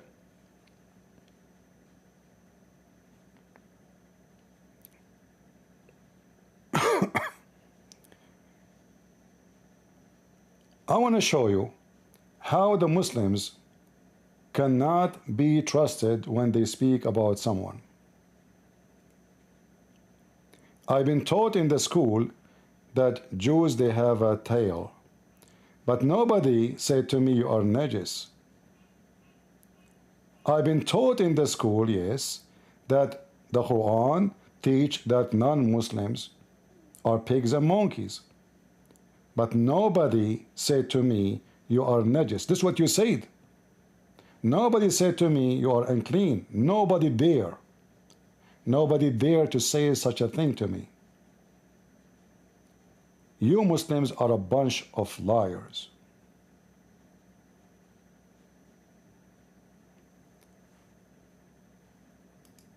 I want you to open my book, Deception of Allah, and read carefully what is written there, and you will see how the Muslims, they lie.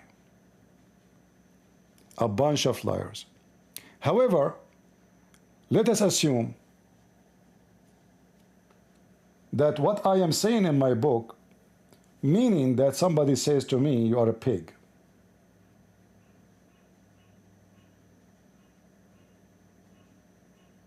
Isn't it this is enough to prove that Islam is filthy?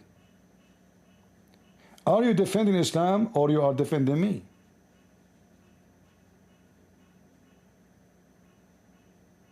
Because if this is true, Islam is false. Islam is evil. Islam can't be from God. Why you say Christians are pigs and monkeys? What if we, Christian, we say Muslims are pigs and Muslims are monkeys? So they lie about what I say. They lie about my dark childhood, which is funny what they say about what is called dark. This is your darkness, not mine. Isn't it evil, if this is true, that you Muslim, you say to a child, you are a pig, you are filthy, you are unclean, you Christians and Jews are monkeys?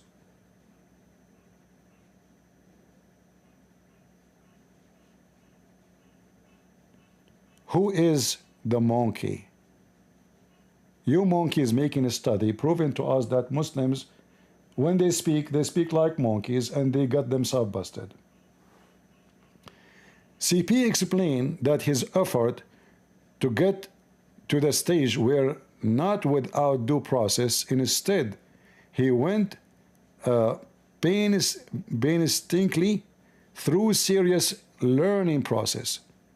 On other occasions, CP also stated that his motivation was nothing but to prove to Muslims that the dogma they had long believed in to justify other religion nearly had a fierce polemic against them. I don't know what does that mean, but anyway.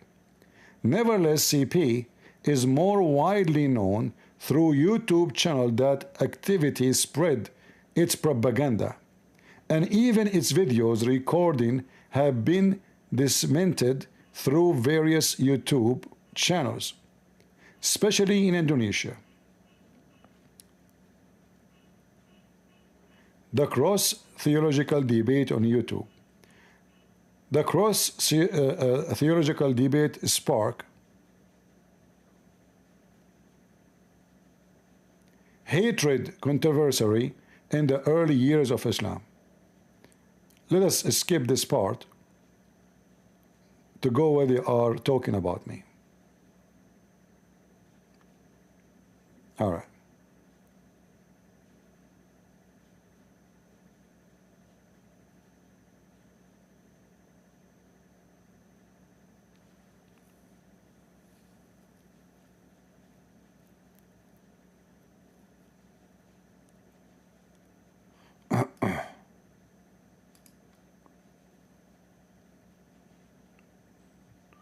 What happened now? They skip. What is my name? Shame on you. Okay. Framing analyze the social linguistic approach. In order to prove that the debate about theology of religion can be stretched sideways by framing behavior, it is essential to reveal how the framing was applied to see narrative construction performed by CP. The theological debate religion involved not only observing the language system, it also involved social investigation. That is why this study chose framing approach related to social media studies. William A. Gamson constructed one framework of such framing approach. The framing approach he took is very closely related to his expertise as a sociologist. That's why the theory. Okay, tell me about, we don't want to read about the theory. Tell me what you have against me. All right. So this is the theory here summarized in this drawing. So theoretical framework of a framing. Linguistic element analyze. So Christian Prince to do framing to Quran and frame Muhammad, he do linguistic element analyze. Wonderful. That means I'm doing academic work, not just talk. Philosophical reasoning analyze. Wonderful. Again, this is academy, professional study. CP narrative on Quran interpretation. Narrative description, narrative interpretation, narrative explanation. I don't know what those guys are talking about, because interpretation, description, and explanation is one thing. You Muslims are always weirdo. If somebody describes something and he give interpretation for something and explaining something, it's the same thing.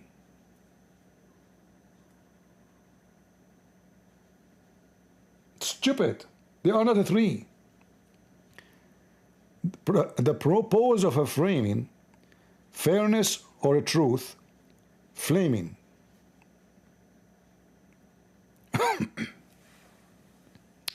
Now they are going back to this guy.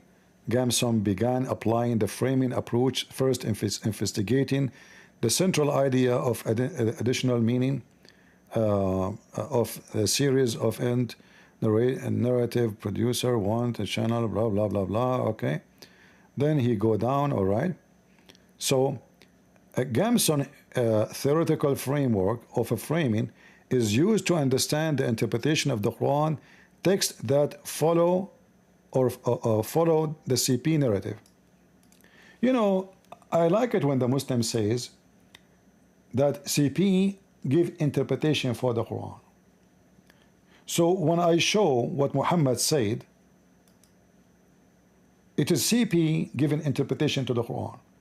So the sun set in murky water according to Muhammad, it is CP giving interpretation for the Quran. The sun go every day from the east to the west and sleep under Allah's throne, it is interpretation of CP to the Quran. Okay. Which means the interpretation of CP is simply reading what Muhammad said. And that make it bad. And that make it a fraud. And that make it a lie.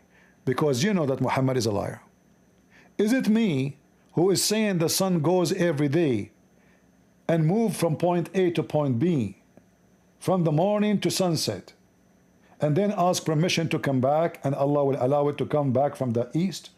Until one day Allah, He command the sun to come from the west?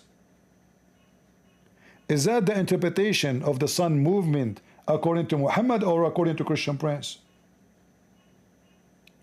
If you're a prophet, is a prophet, how in the world explain, or he explain how the sun move every day from the east to the west in such a cartoonic way? This is something you can see for a cartoon made for 3 years old kid. 5 years old will laugh at it. A little sun, yellow, go and move. Keep moving, keep moving, keep moving, and then go under Allah's throne. And where is Allah's throne? Allah's throne is above the water. So who is the one is framing who, and who is the one giving his own interpretation?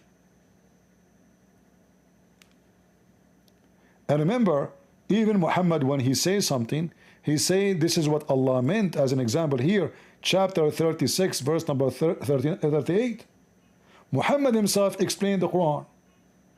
So I read to Muslim what Muhammad said, they accuse me of a framing.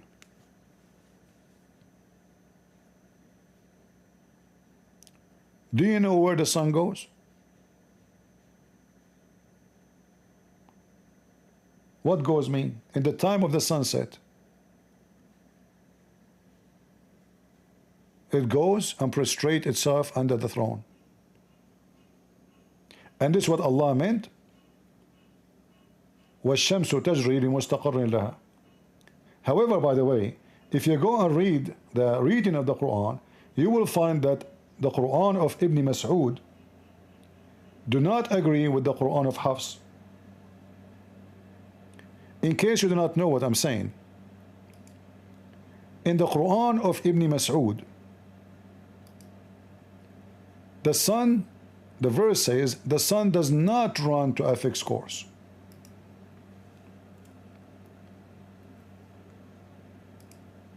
Remember, in this study about me, Christian Prince is trying his best in his narrative to show you contradiction in the Quran. Correct? I do not need to do my best. It is you, Muslim, who do your best. You do your best to memorize the Quran. We do our best to read it and laugh at it. So look what happened here. This is Ibn Kathir, chapter 36, verse number 38.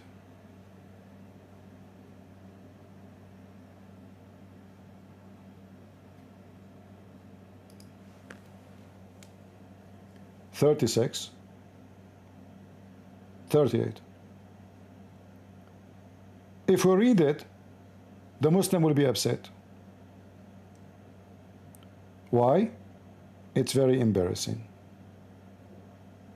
A clear contradiction in the Quran. This is not in their interpretation, this is in the Quran. Because we are talking about two Quran. One is the Quran of Hafs, and one is the Quran of Ibn Mas'ud. Is the Quran is the same? No. Read carefully with me.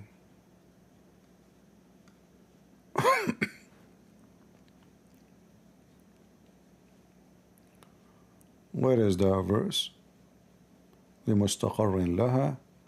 All right, go down.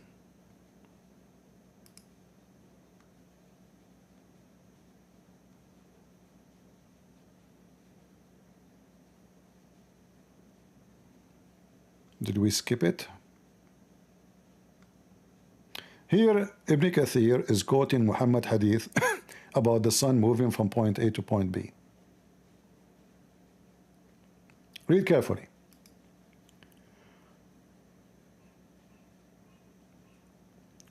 وَالشَّمْسُ تَجْرِي لِمُسْتَقَرٍ لَهَا.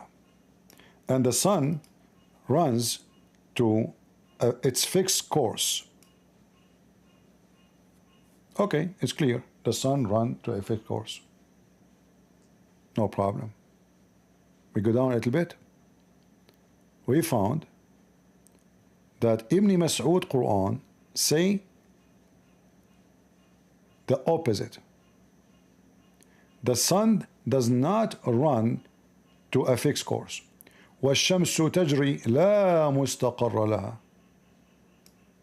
And the sun runs with no fixed course. Remember, there is study saying Christian Prince, in his narrative, he try using his language skills in Arabic to convince and corner the Muslims about contradiction in the Quran.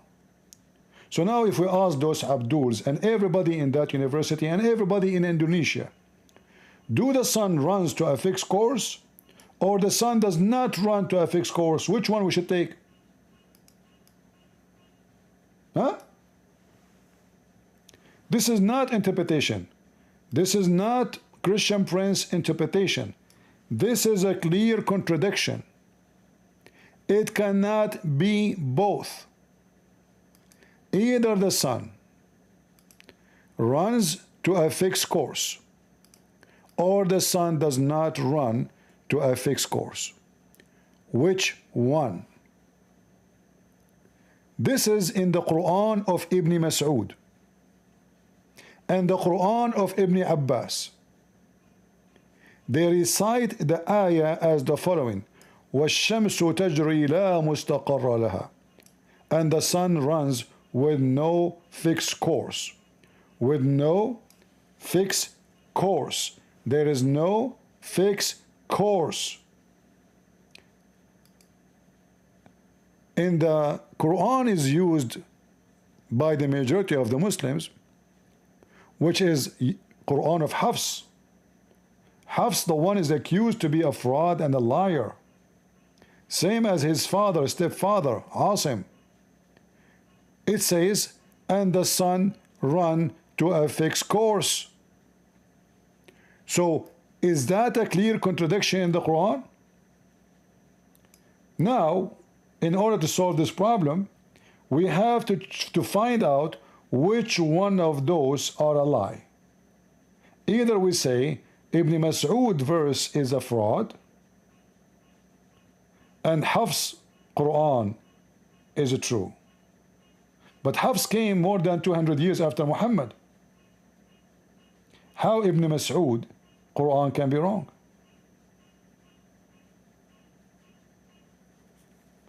And then, if Ibn Mas'ud is right, that means the hadith which the Muslim they bring to us, all of it is fabricated, because Muhammad says, and that what is meant, that the sun runs to a fixed course. Read it. So that will destroy your hadith, will destroy your Quran, will destroy your religion. And you keep saying to the Christians that your Quran is preserved and nobody play with it and we memorize it. Yet the Quran says Allah will cause you to forget the Quran.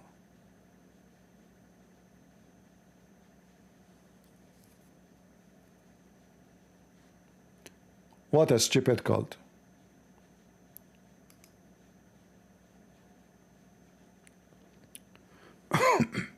All right.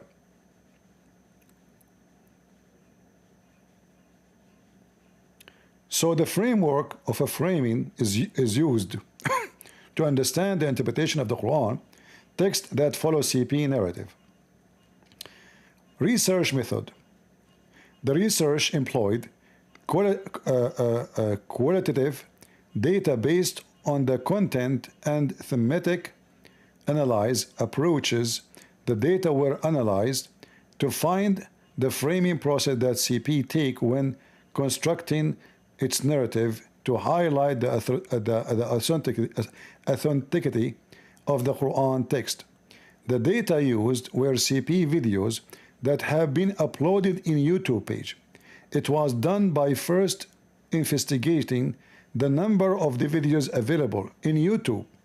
From research result, September 12, 2020, the numbers of videos about CP was found to be no less than 20 million videos. This is in the year 2020, not 2025. So now we should have maybe 40 million. In fact, here they show you the search total result 20.3 million. Numbers of uploading videos on CP. This is not CP uploading videos, this is people uploading my videos. All right? So the Muslims now, they are explaining their pain. This guy is making us shish kebab. More than 20 million upload. And this is until 2020, not include 2025. So can we say now we have maybe 40, 50 million? And how you Muslim refute me? By saying that the Christian Prince, he said his teacher described Christians as pigs?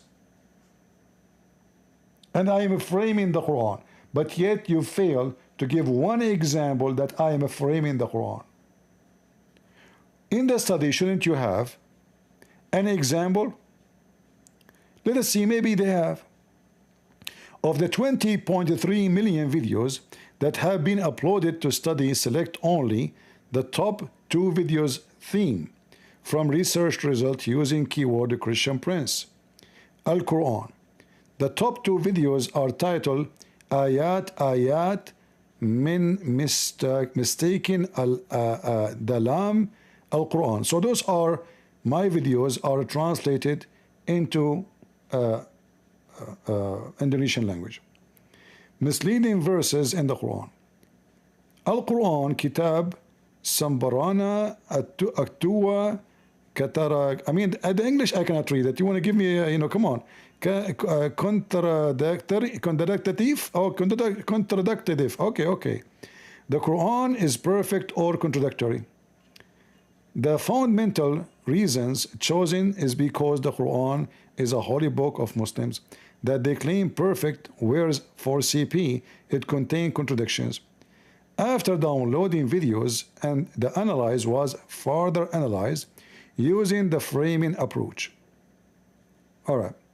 The approach is projected to find a framing element in it. The framing element can be seen as the following table. Parable or supposition. Metaphor. Interesting phrases. Contrast. Stand out in one discourse. In form of jargon or slogan.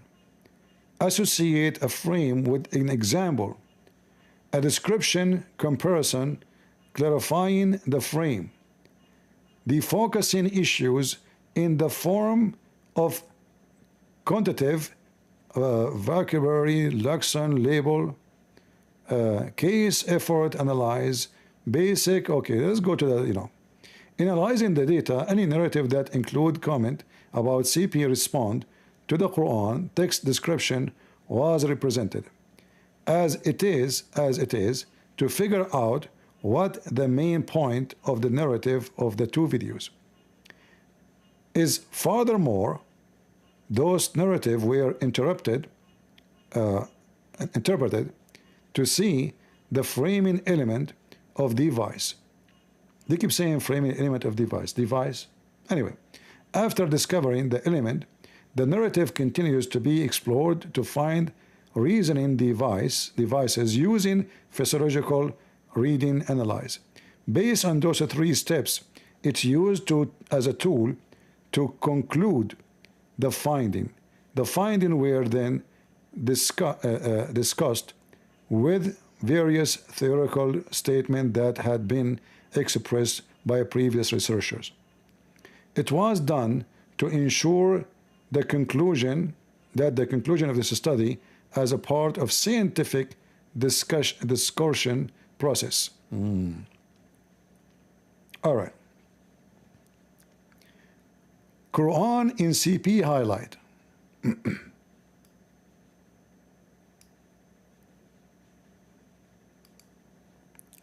CP represent his critical narrative of the authority of the Quran through YouTube channels, the Arabian Prophet channel.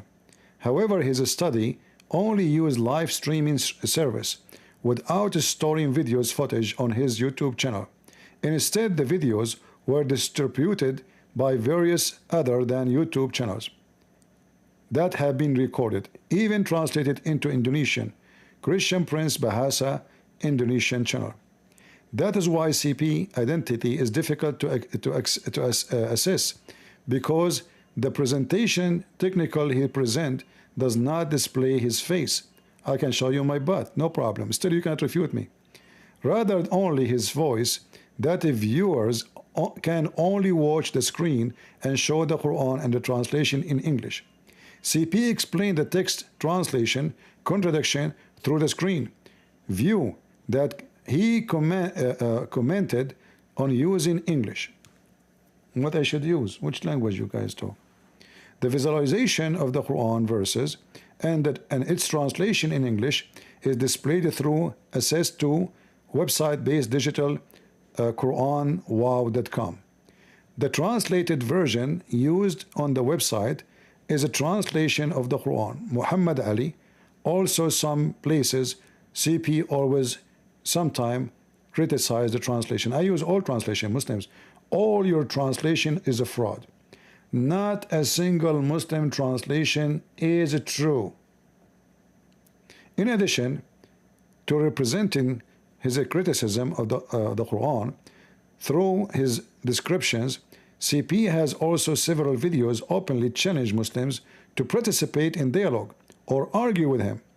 The challenge was certainly responded by some Muslims who contacted him by phone, countering CP argument. No Muslims ever do that. Can you give us a person who contacted me in phone and did what you are saying? Name one. I challenge you, Abdul, to name one person who called me and he was able to accomplish something. All right. Others only respond via chat on the video comment page. CP does not. Maybe they meant that some Muslims, they call me, but are they really able to answer me? This is the question. But CP does not respond directly. I don't respond directly. I read every comment.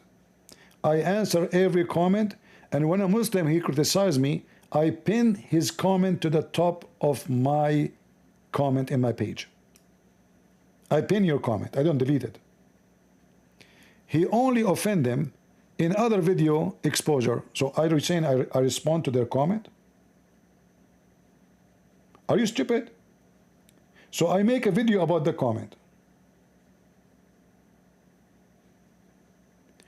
The telephone debate took place without moderator, so it appeared to be as unscientific debate. Huh? Guys, if the debate, there's no moderator, that is not a scientific debate. I'm going to do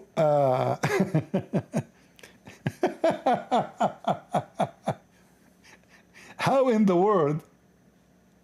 You see, this is why the Muslims, they prefer to have a moderator, because they can hide behind him. If there's no moderator, I will keep boxing until I take all their teeth. So they want a moderator, so when he fell in the ground, the moderator will save his ass. 5 minutes for me, 5 minutes for you. He will not answer anything. You give him the mic, he keep blah, blah, blah, blah, blah. No, you talk to me, I corner you. You will be spanked with no mercy.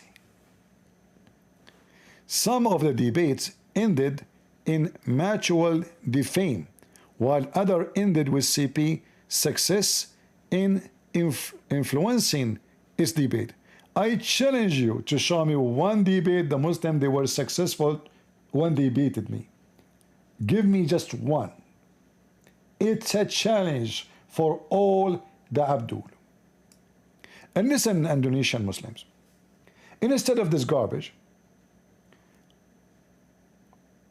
why you don't find me the best ustaz, not one, not two, bring theme, and we schedule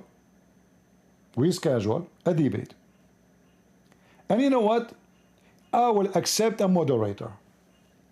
And you know what? I will accept a Muslim moderator. In fact, I want Zakir Naik to be the moderator of the debate. And you know what? I accept Zakir Naik to join you to fight against me. So look at this. You bring me 7, 8, the best teacher of Islam in Indonesia. You bring Zakir Naik as a moderator. And a Christian Prince will be alone. Open boxing match. And let us see who will leave without teeth. You cowards, you will never dare to accept. In front of you, Indonesian, take this part, record it, cut it, post it everywhere. I challenge every Indonesian ustad, all of them, to debate me together. If you are afraid to debate a Christian Prince alone because you are weak, I understand. You make a team, 20, 70, I don't care. All of you, you sit behind one table.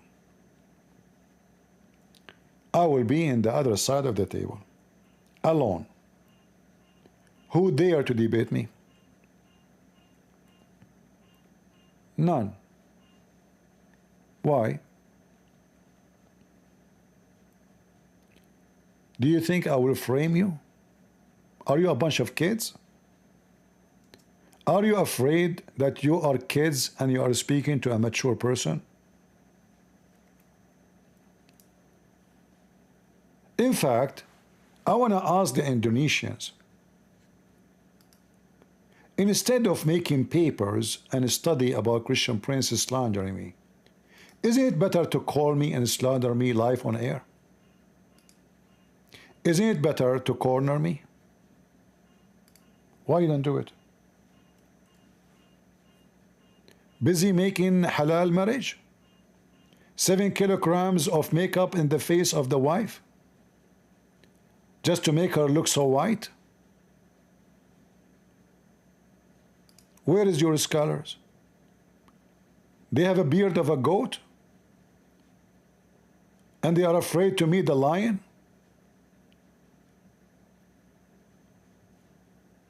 Each one of them, he have a big villas. Massive income. This guy here in the right corner, I saw an article speaking about him receiving $5,000 for 2 hours of speech. $5,000 in Indonesia. That will make you live not only like a king. Man, an hour, 2 hours? So how much you get paid in a day?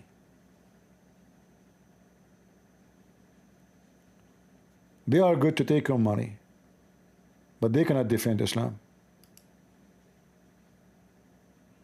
You put their pictures everywhere, we laugh at you.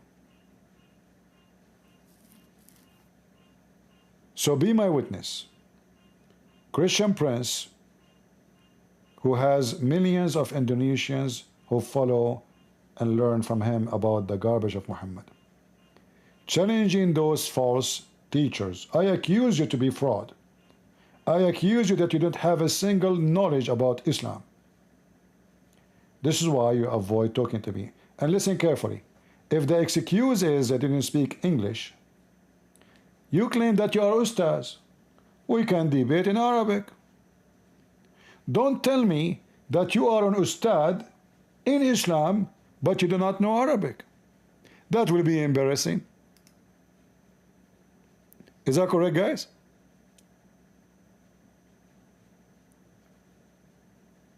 They claim to be masters of Islam. How you can master it without reading it? In order to read it, you have to speak Arabic. Okay, the one of them, he don't know English. We will debate in Arabic only. The one who knows English, we will debate in English. If you say to me that none of you speak Arabic, that means you are absolutely fraud.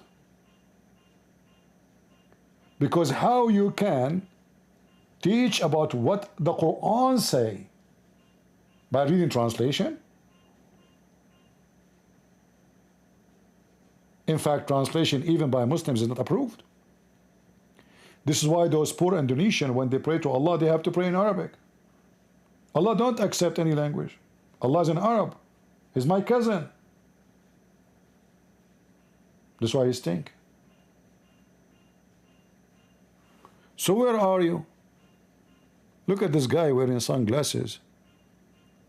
Are you serious? Can you see me?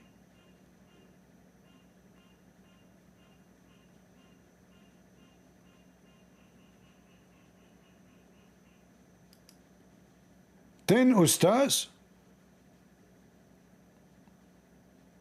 Are those your best? I want to make salad.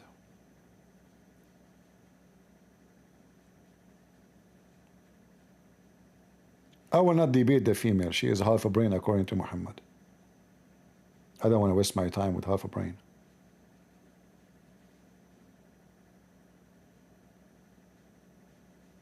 What do you think, Muslims? Shall we continue reading the study about me? All right. One of CP capitals that is able to conquer his debate opponent is his ability to speak Arabic. Oh man, that is really messed up.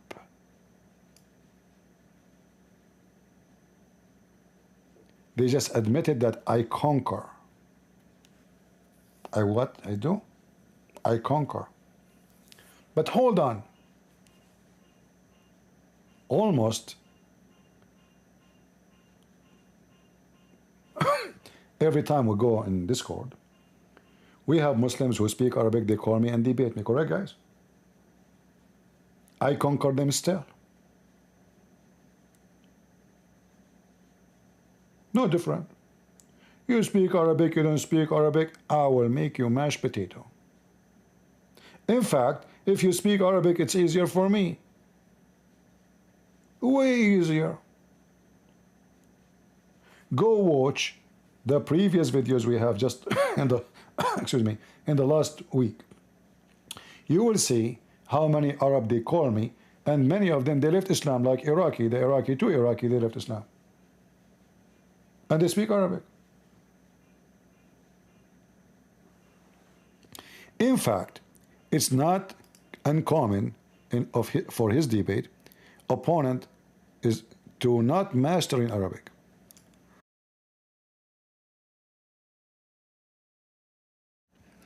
The funny is, you said that Ahmad Didat is a scholar, yet when he go in the stage in the Middle East, he asks somebody to translate what he is saying.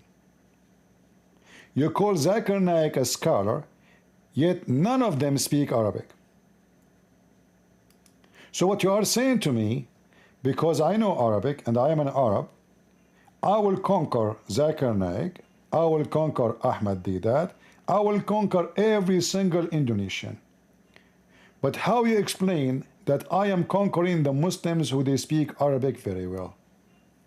Do you have explanation? Maybe you should do a study about that in the coming thesis. So in fact, it's not uncommon for his debate opponent to not master in Arabic. So they were silent when CP began challenging them to speak Arabic. I like this study, by the way.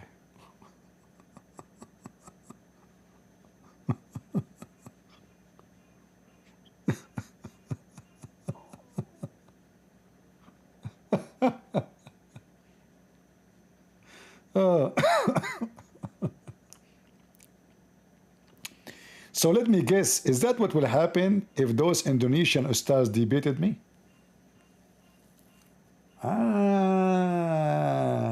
They will look like a bunch of fools, hypocrite, coward, liars, lying to Muslims, claiming that they are ustads. You see, I don't call myself ustads. I don't. They worship titles. When a Christian, they say to me, God bless your ministry, I say, don't say ministry. I don't deserve such a title. Guys, how many times heard me saying that? How many times you heard me saying, don't say ministry? Because when you say ministry, it sounds like you are making me a priest or something. I'm not, you know.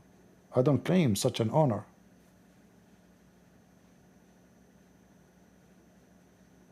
I don't like titles.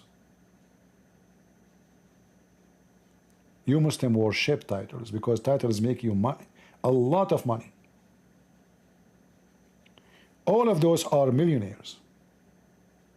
And what they do for a living? Give you nothing but junk.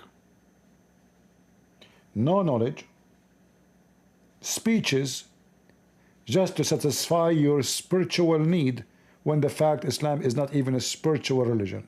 Even your God himself is not a spirit. How you can have a spiritual religion if the God himself is not spirit?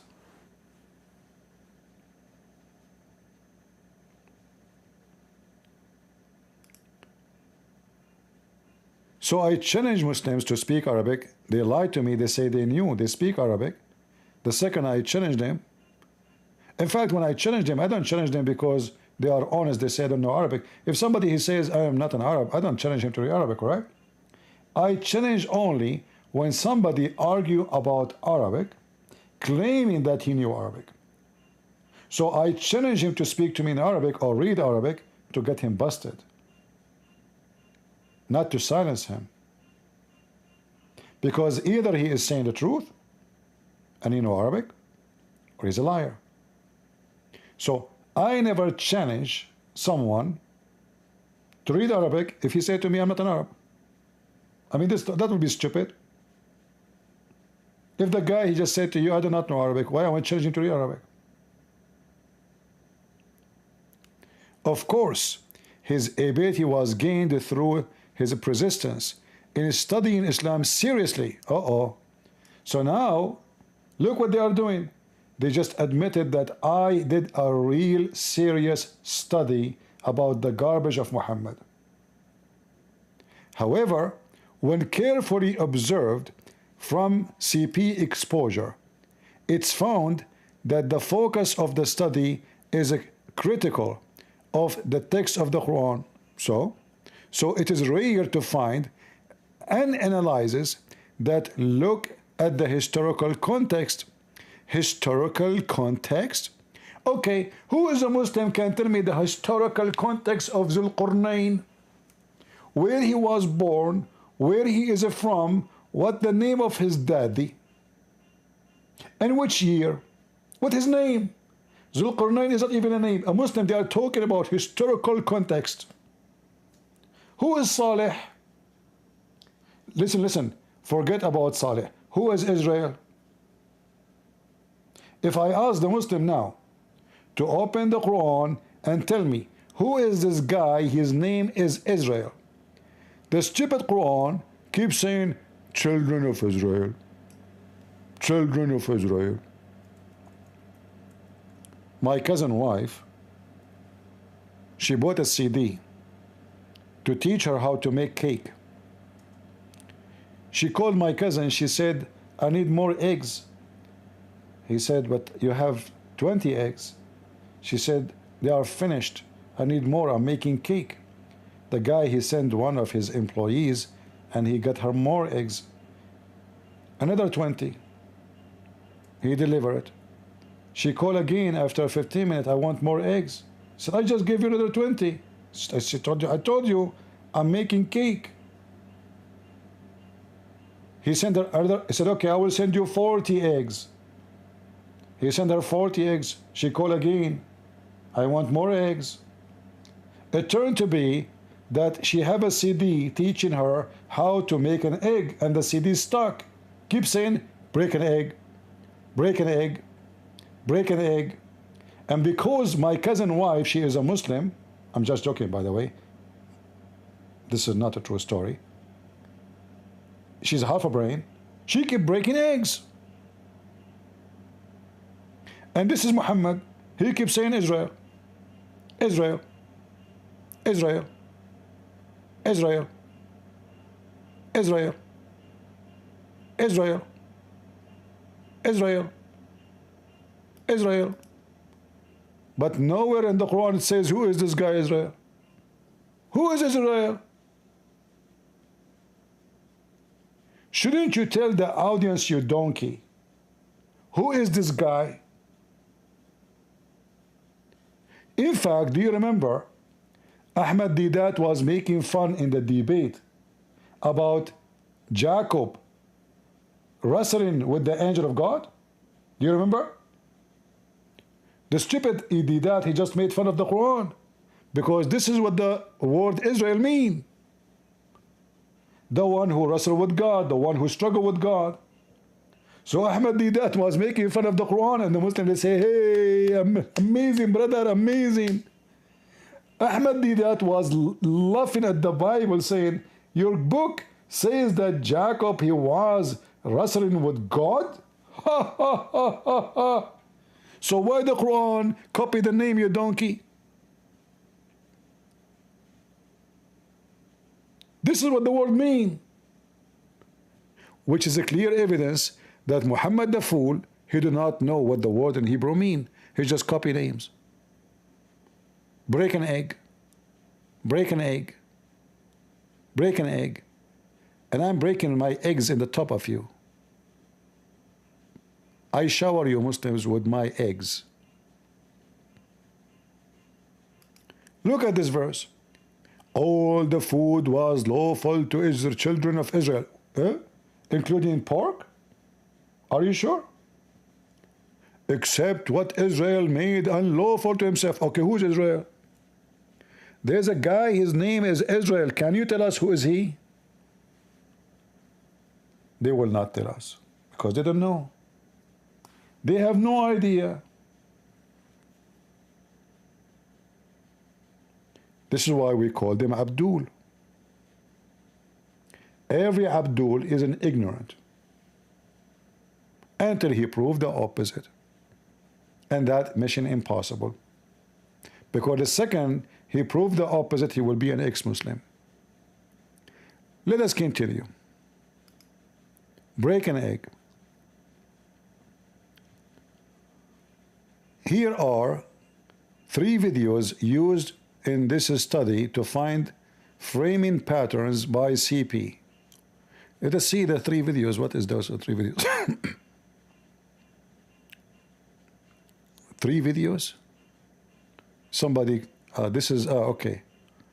Which 3 videos? Those are 3 videos? Which one? This is my other channel.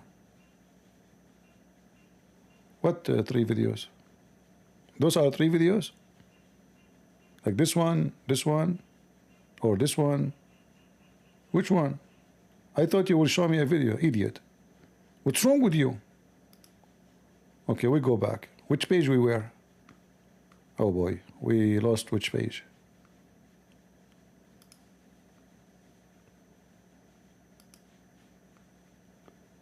Anyone remember which page it was? We passed here. We passed here. Okay, here.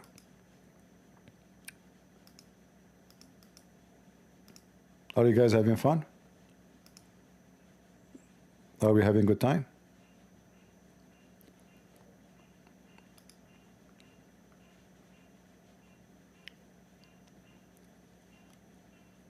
CP narrative in the Quran is perfect contradiction book. Narrative description. In the 31-minute video, CP did not say which video name. The Quran perfect or contradictory? I don't have that in my channel there actually. Maybe we should look for it.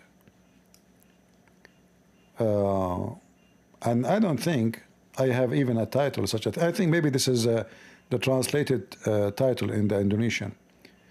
In the 31-minute video, CP claimed that God himself, who asserts the Quran has contradiction, it's based on Quran 482. Al-Fala. Okay, Al-Quran. Wala kun what gahir Allah lawliki kawfaki. What is that? They don't consider the Quran. Okay, so he's quoting, they are quoting the verses I use to prove the Quran to be false. The Quran says, if this book is made by other than Allah, which means by shaitan, you will find in it a lot of contradiction. All right. So, translation, do not they consider the Quran with care? Had it been from other than Allah, they would surely have found therein much contradiction. According to CP, the verse is a rule that substantially revealed by the Quran that there is a contradiction verses. Furthermore, CP also explained that it's enough to find only one Quran contradictory verse to claim it is imperfection of the Quran. That's false.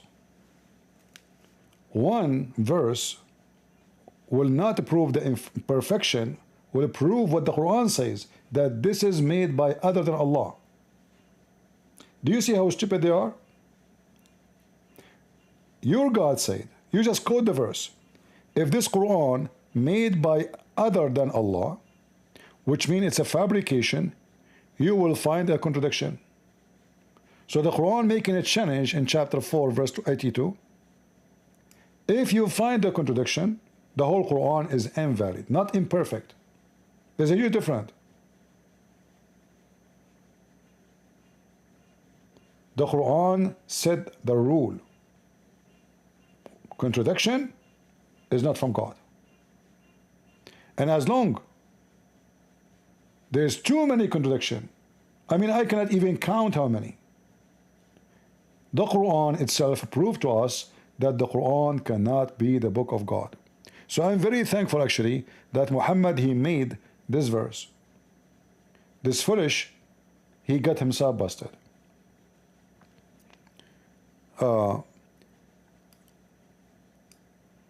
We continue saying, furthermore, also CP also explained that it's enough to find one contradictory in a verse claim the imperfection of the Quran.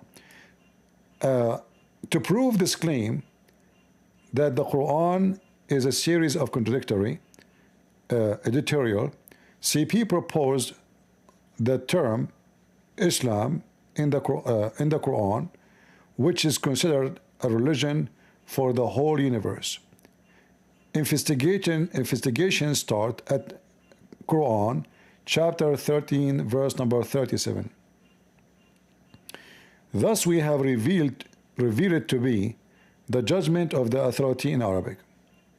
Chapter 12 verse number 2, it says, we have sent down as an Arabic Quran in order you may learn wisdom. You see, the Muslims, when they read the Quran, they are just ignorant, and even they lie in the translation. Let me show you.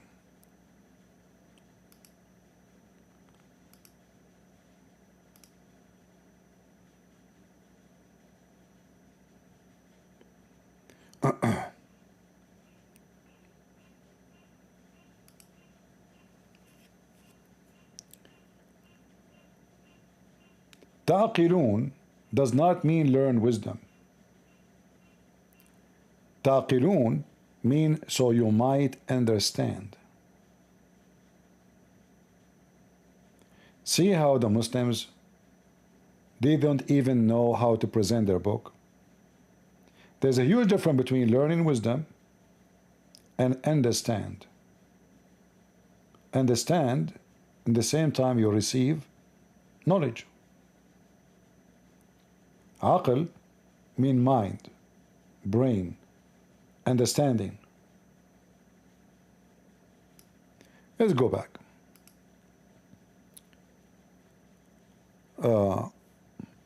We have sent it down, this down in Arabic. Chapter 6 verse 92.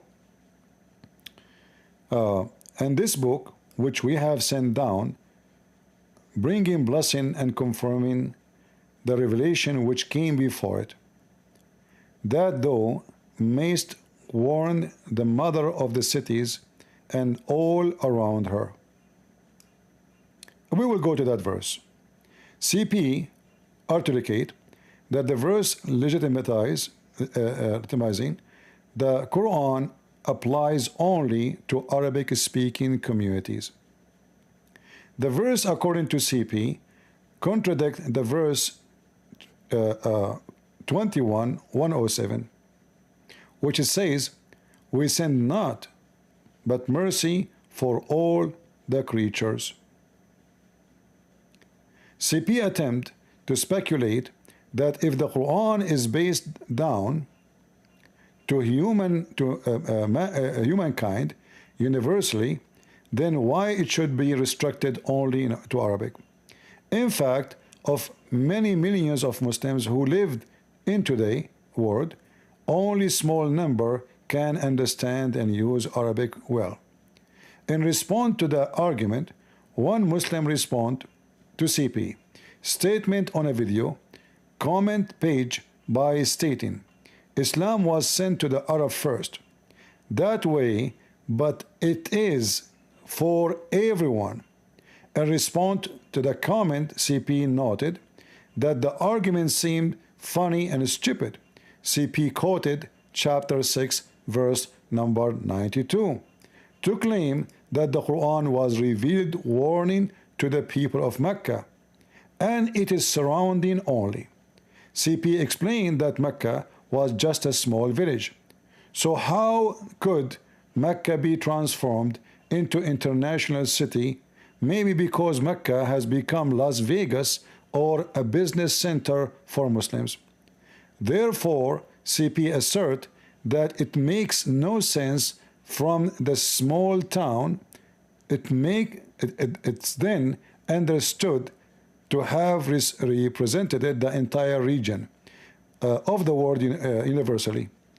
That description underlies CP claim that the text of the Quran itself contradict each other. One place is limited landscape. But hold on. You Muslims, you lie. You did not present my argument. Because the Quran not only say the Quran sent in Arabic, you Muslims in Indonesia, you have to pray in Arabic. So if the Quran sent in Arabic to the Arab, and then the Arab will teach the rest. Why you have to pray in Arabic when you do not know Arabic?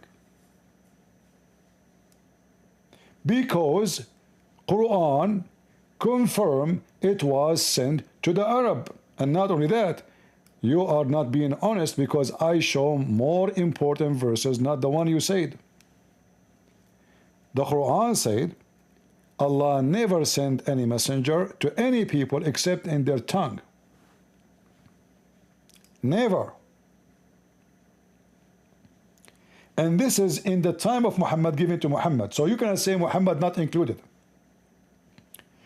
Chapter 14, verse number 4. We sent not a messenger except to teach the language of his own people, in order to make things clear to them. So was Allah wrong when he said the only way to make believers understand me is to give them a book in their language? Are you saying that your God contradicting your God? How Muhammad is a messenger for all mankind? In the same time, Allah said, I never send any messenger except to his people, not to all mankind. Speak in their tongue and deliver the message in their tongue. So when Moses was sent by Allah according to Muslim, what language he spoke? Hebrew. Supposedly. Not Arabic. So why Moses is not international messenger?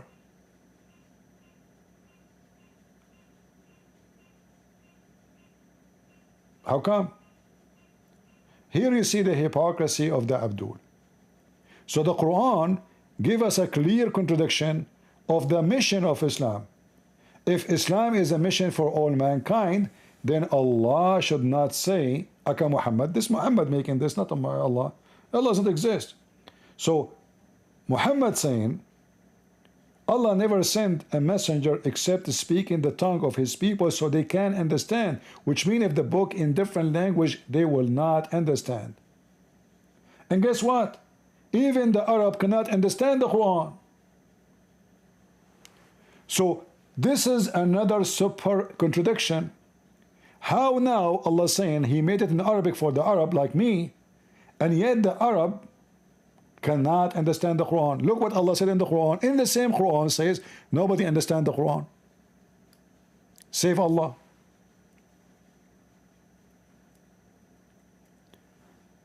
a great number, massive number or size of the Quran, nobody knows what it's mean, save Allah. Chapter 3, verse number 7. So, is the Quran clear to the believers as a chapter 14, verse number 4 says? Or it is confusing and nobody knows what it's mean as a chapter 3, verse number 7?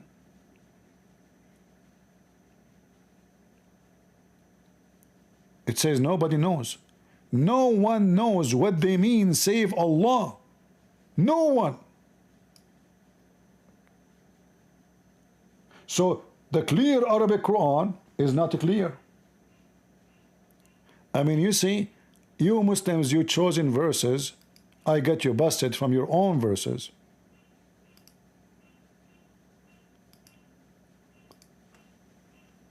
And not only that,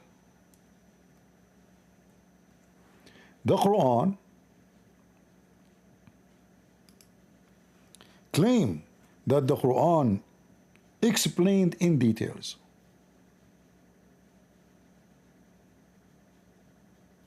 Read chapter 6, verse number 55. Thus we have explained the ayat, not the signs, the Quran, in details. Like, what the heck? So why we have Ibn Kathir? And why Ibn Kathir don't agree with Al-Qurtubi? And why Al-Qurtubi don't agree with the Jalalain? And why Jalalain don't agree with Ibn Taymiyyah? And why Ibn Taymiyyah don't agree with Ibn Fattiyah? You have a billion interpretation for the Quran. Each one of them is different. And this is after Allah explained the Quran. So how it is before Allah explained the Quran? Are you with me, people? So the author of the Quran keeps saying that Allah explained the Quran. Are you sure? Yes, yes, yes. But nobody understands the Quran. One chapter says nobody understands the Quran. One chapter says we made the Quran in Arabic so you might understand. Other chapter says we explain the Quran in details. Chapter 6, verse number 97. We detailed our signs. I mean, he keeps saying our signs, by the way. It says ayat. Ayat is not a sign. Ayat is the Quran, the verses.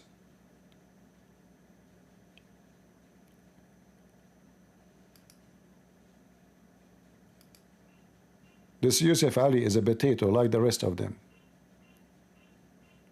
Look, we just changed the translation. We have a new Quran. We explained in details our ayat.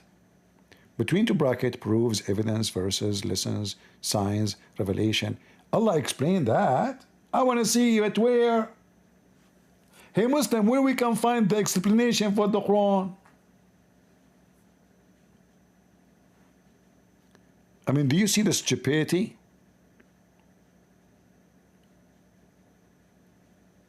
One verse says nobody knows what the Quran means save Allah. One verse says Allah never sent a book except in the tongue of his own people, because if not, they will not understand. And then the Muslims in Pakistan or Indonesia, they say, we understand the Quran.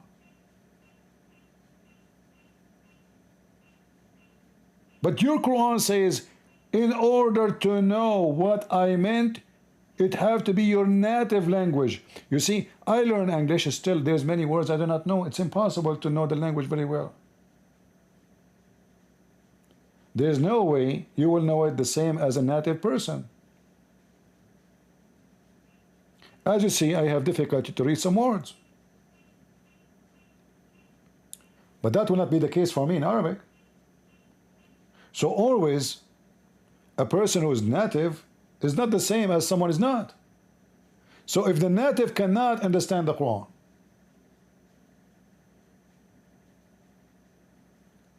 and the Quran confirm that Allah, He sent it to the people of the Prophet. So the Quran sent to who? To the Arab.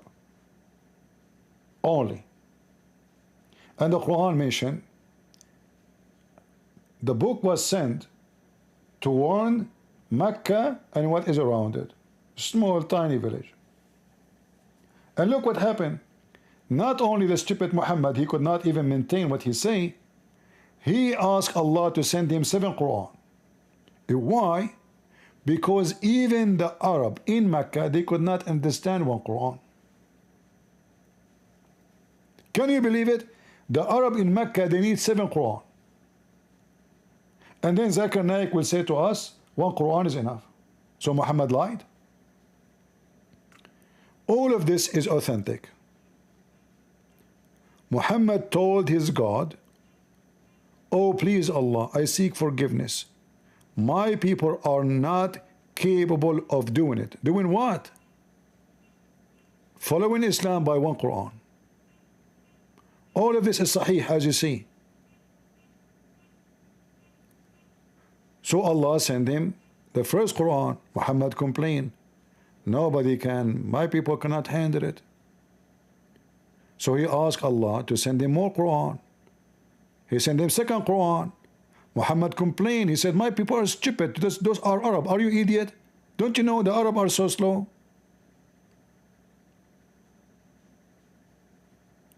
So Muhammad, he kept asking Allah to give him more Quran until it became 7 Quran. And yet, after 7 Quran, the Muslims cannot understand the Quran. 7 Quran just to make the Arab understand the Quran. The Arab of Quraysh, a tribe, a small tiny tribe, they need 7 Quran.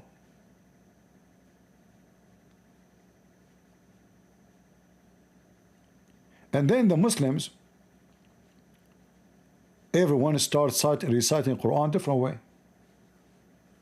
Because Muhammad, he gave many Quran. The same verse. The same verse, there is many versions of it. As you see here in this story, 2 Muslims, they start fighting. One of them got aggressive and he grabbed the guy and he took him to Muhammad. Because obviously he is reciting false Quran.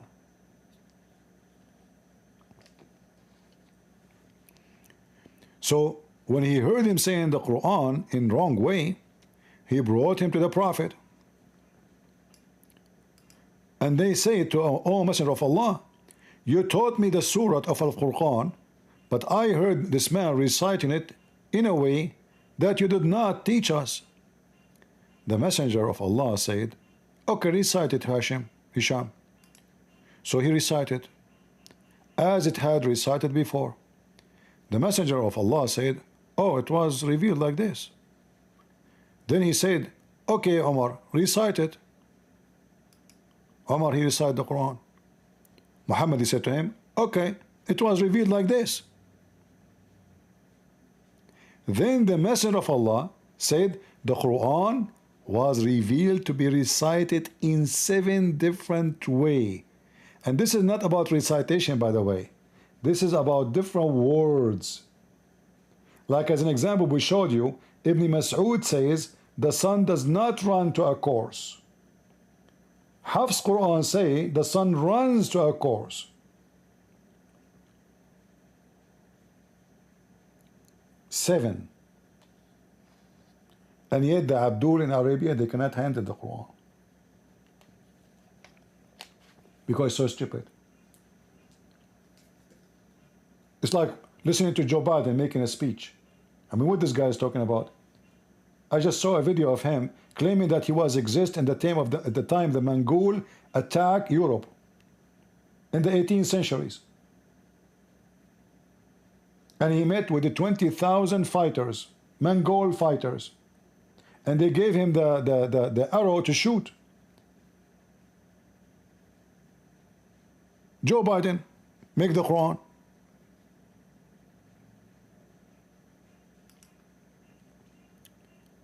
So how could Mecca transform into international? Read that. All right.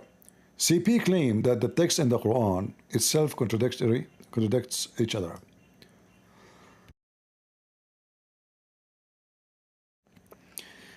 Data 1. The funny hate that translated the Middle East of the cities of Mecca is a city. What? Since when? This is what I'm saying, okay. Like now, yeah, it's a big because it become Las Vegas for the Muslims. But Mecca is a small town in the Middle East. Nowhere. And what is around it? Let us see what is around it. Rome? Beijing? Tokyo? I mean, that is Mecca. Hold on. I want to show you Mecca just 100 years ago. 100 years ago, not 1,000 years. For sure, I mean, we don't have cameras 1,000 years ago. But we have cameras 100 years ago, right? Let me show you how Mecca looked like 100 years ago. How the Kaaba looked like.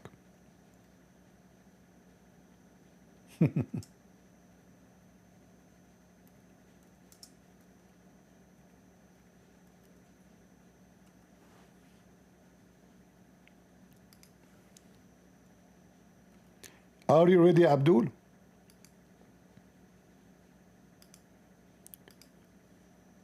This is Mecca after 1,400 years. This is your Kaaba before the oil. Dirt. Those camels, those columns is just to, they used to put their statues of the pagan statues there. And now they tie their camels with it. This is your Kaaba 100 years ago. Do you see how it is? This is the Kaaba about 60 years ago. Oh, it says 50 years ago.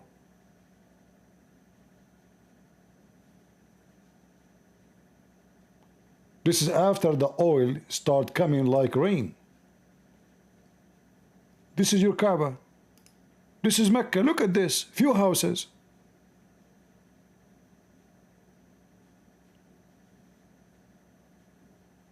And the Kaaba wearing short skirt. Guys, is the image clear? Do you see how many houses? Look, that's it. All the houses around the Kaaba, and then after that there's desert. All of them, they are not even 50 houses. And this is maximum 100 years something. I mean, it have to be taken after the camera is discovered, right? This is your Kaaba. And by the way, I don't want to forget to mention to you that your God, He chosen the Kaaba in a very bad location to the point the flood of the sewage cover it every year. This is your Kaaba taking a bath in the sewage. When the rain come in Mecca there is no sewage. They have something called Bayyara. Bayyara is a hole in the ground like septic tank. A shit hole. So when the rain come, all the shit in those holes, they will be floating in the top of the water like cake. I'm not exaggerating. The shit will float. And then we'll keep going to the lowest point of Mecca, that is the Kaaba. So how Allah is the one who chosen the Kaaba as His house, and He chosen the place in the worst location? Shouldn't your God Allah take some engineering course? Imagine you hire an engineer to choose a location to build your house, and then your house every year flooded by poo-poo. And why Allah don't command the ground under the Kaaba so the ground will go up just a few meters? Is it hard for Allah to make the holy ground under the Kaaba go up, brother? Is it the Quran says Allah, if He wants something to happen, He say B is going to be? Maybe Allah, He says, be covered by sewage, it's covered by sewage. Huh?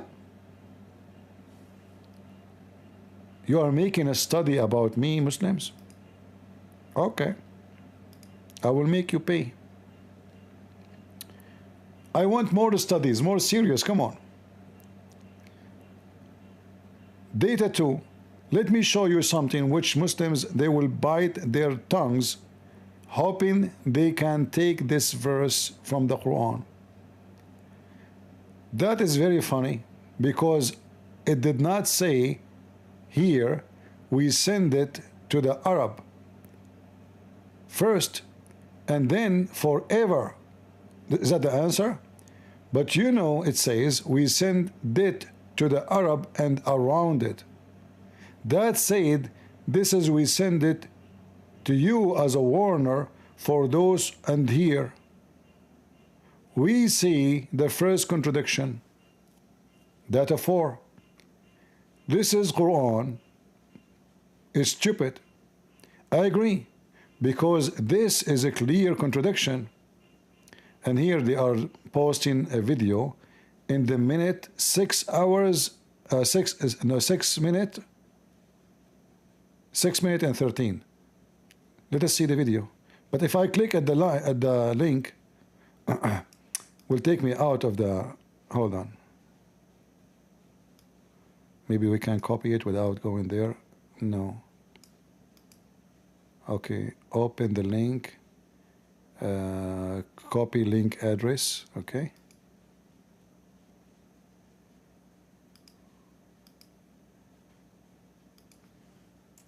Let us see if the video still exists. Yeah, you see, they are just posting my my channel. It doesn't show which video. They are stupid. It just takes me to my channel. Doesn't take me to the video. The element metaphorical framing appear that in the narrative in this clause session from data 1, data 2, data both clauses the also point CP stare on the nation that Mecca city seems to be considered a global representation. According to him, how can it be understood that the Quran and its downed teaching are devoted to the people of Mecca and its surrounding, then claimed to be universal teaching? In that section, CP also uses exemplar framing by associating the city context in the classical era with the town context in the modern era. Based on that premise, CP claimed that the verses are confusing. No, I don't claim they are confusing. You see the stupidity. This is not about contradiction. This is about Muslims' fabrication. The Quran is so clear, saying that Muhammad was sent only to the Arab.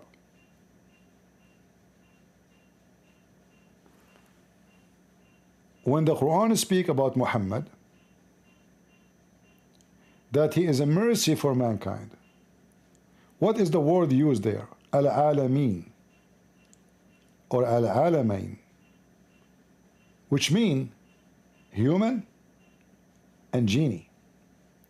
So based on the Quran, Muhammad is a messenger for the genie too, and he is a messenger for the human. But nowhere it says that he is a messenger for all mankind, because the Quran say clearly it's in Arabic, so you might understand. It's in Arabic, so you can follow the prophet who is an Arab prophet. It's in Arabic, and you have to pray in Arabic. You see, if Christianity was meant to be only to the Jews, then why the Bible need to be translated to all languages?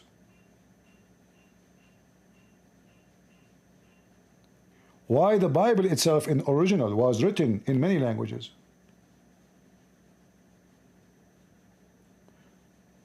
Our Bible, from the beginning of Christianity, written in many languages as original. So we have original Greek, we have original Aramaic, we have original Coptic language, we have original Ethiopian language, we have original even Indian.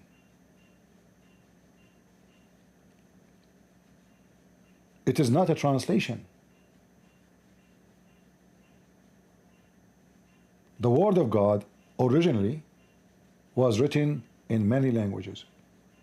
In fact, the Muslims, they say that the Messiah was sent to the Jews, but yet in their books it says that the Messiah, he made his disciples speak all languages so they can go and teach the East, the West, and everywhere else. And that again is a contradiction for the whole theology of Islam. How the Messiah was sent only to the Jews? Let me show you the reference.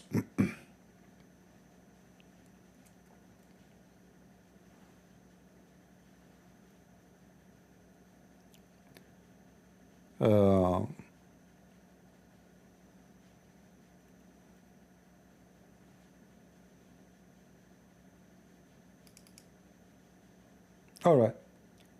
This is Ibn Kathir.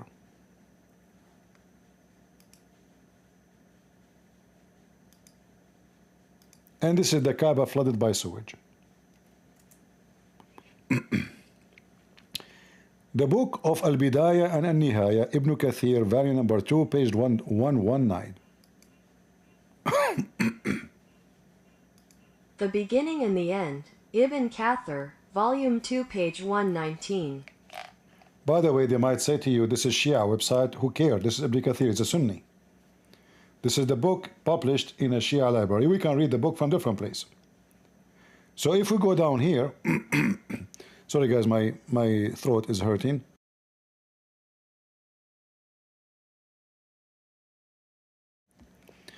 We read together. Ibn Kathir is stating the following.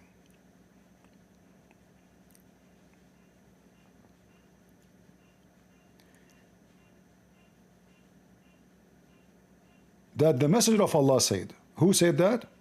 The Messenger of Allah. That when Allah, he took the life of David from between his people, they did not disagree, they did not change anything. And when the disciple of the Messiah, they stay in his teaching, true teaching, for 200 years.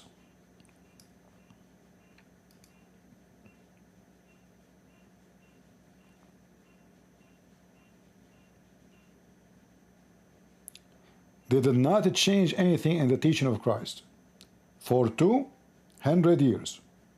Read carefully. Full 200 years. All right. And then it says,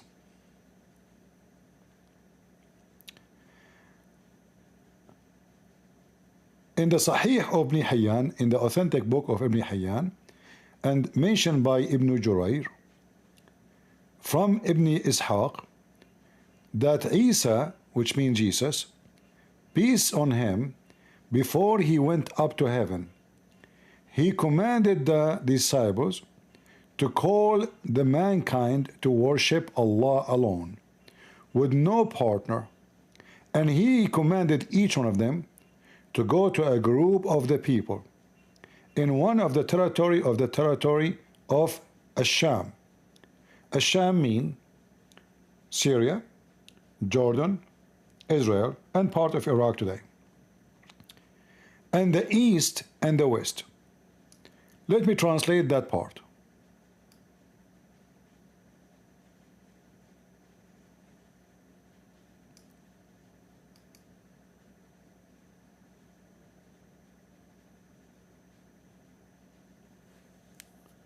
So peace, Jesus, peace be upon him, before he lifted up, which means to heaven, he commanded the disciple to call the people to worship Allah alone, with no partner with him. And he appointed each one of them to a group of people in a region, the region of Levant, the East, and the West. That means the whole world. Middle East, East, world. Okay? But the Muslims, they say that Jesus was sent only to the Jews. And then look what happened. It says here, after he commanded them to do so, the disciples of Jesus, they went to sleep. And when they woke up, they found each one of them is speaking in different language.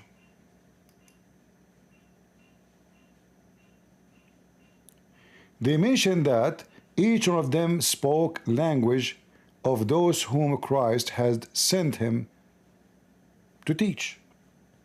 So do you see how the Muslims, they got themselves busted? And this is actually, it's true. The Bible speaks about the Christians speaking in tongues. And the Bible, not only Bible, history report for us that the disciple, they go and they spoke to the Roman, to the Greek, to the African, like Mark, Luke. All of them, they speak languages.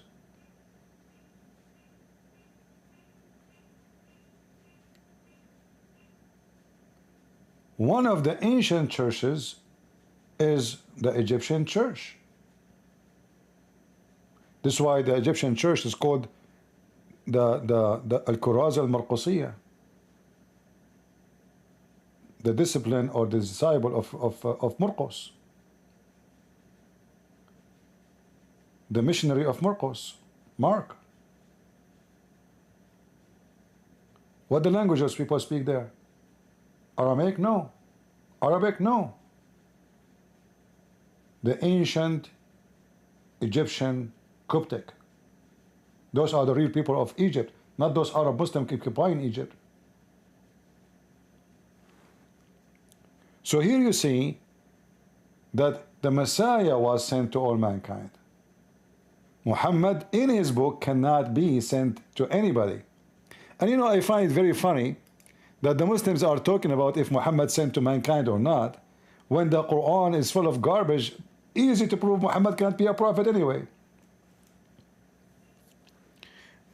According to him, how it can be understood that the Quran is down teaching as are devoted to people of Mecca and surrounding, then it claimed to be universal teaching.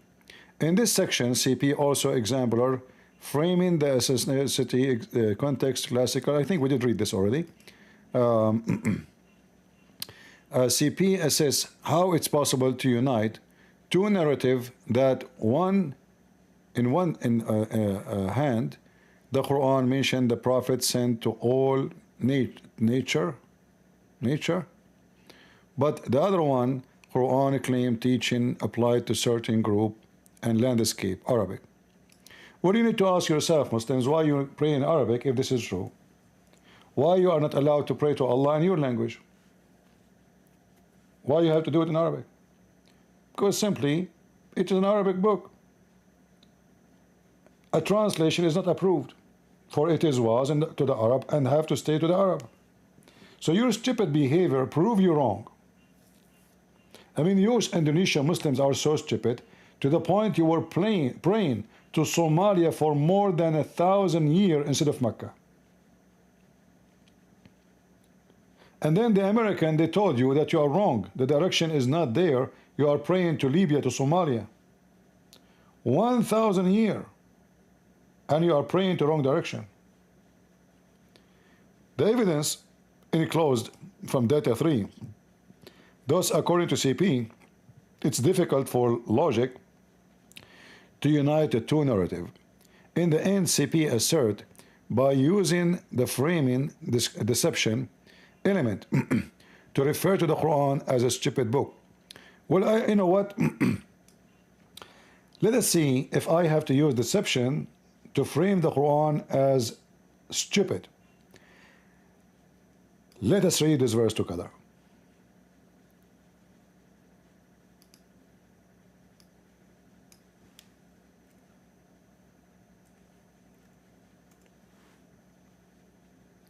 very well-known verse in the Quran, is speaking about how Allah created the baby. According to your stupid book,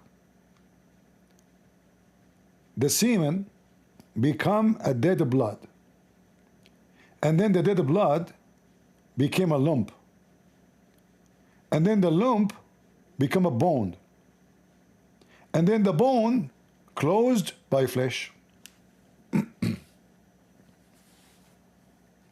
Is this as stupid or not? Do I need to use deception? Hold on. You will say to me, you are taking it out of context. Or this, even this one need context. Like what? The baby is talking to his mom now? He took the he broke the egg, or he ate the cake. He's talking about how the baby made the sperm became a dead solid blood. Which science says that a sperm transformed to be blood, dead blood? And which science says that the dead blood, the clot, become a lump, and the lump become bones? Now you might say to me, oh, we need to read the interpretation of the scholars. What about we read the interpretation of Muhammad? And then we will find out if Muhammad is stupid or not. Shall we? Hey Dudu Mudammam, explain to them what that verse mean. They will say, they are saying that the Christian prince is lying. First thing Muhammad did, explaining this verse, he claimed that women, when they have sex, they keep collecting semen in their womb for 45 days. How many?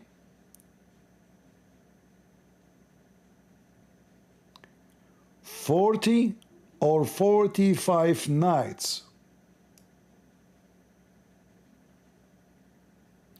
According to which science, semen, a drop of semen, live inside the woman's womb for 40 or 45 nights.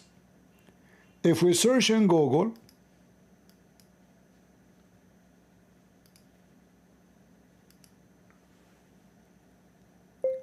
how many days semen can live inside the female?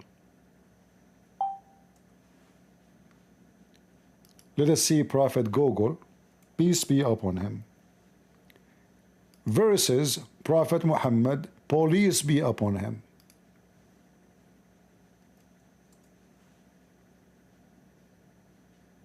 Five days, 3 to 5 days maximum.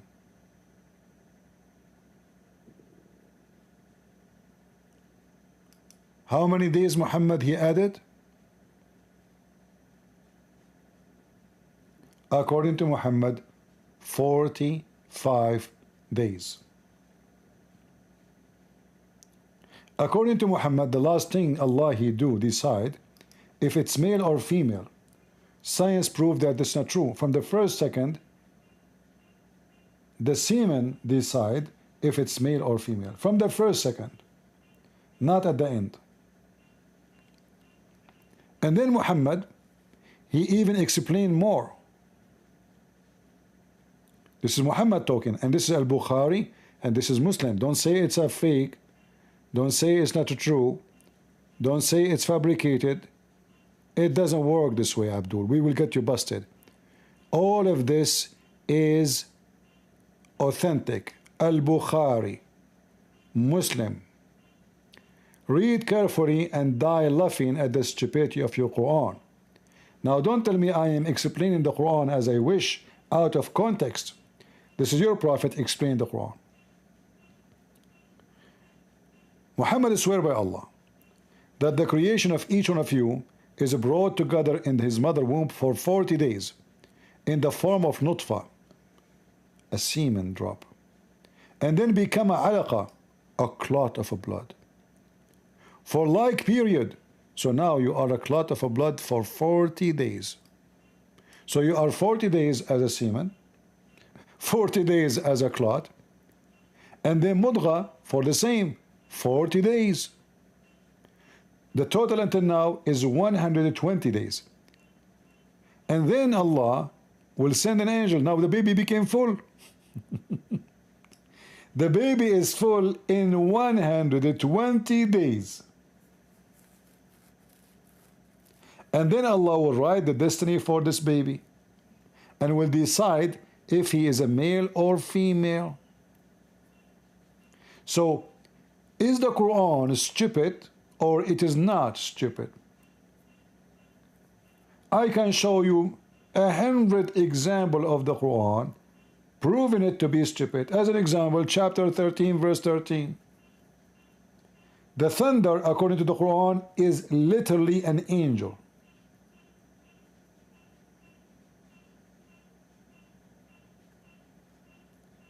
As long as we are talking about thunder, what about talk about ice? Is it stupid to say that ice is coming from mountains in heaven? Or it is smart? What do you think, Muslims? Where ice is coming from?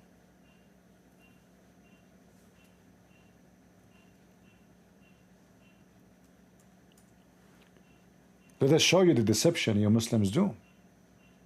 When you translate this, you don't translate correctly. In Arabic it says, وَيُنْزِلُ مِنَ السَّمَاءِ مِنْ جِبَالٍ فِيهَا مِنْ بَرَدٍ فَيُصِيبُ بِهِ مَنْ يَشَاءُ. And he sent down He sends down from the sky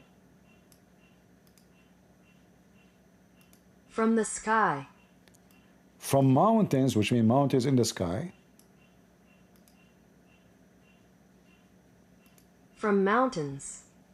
fiha, which mean in it, mountains in the sky, min baradin.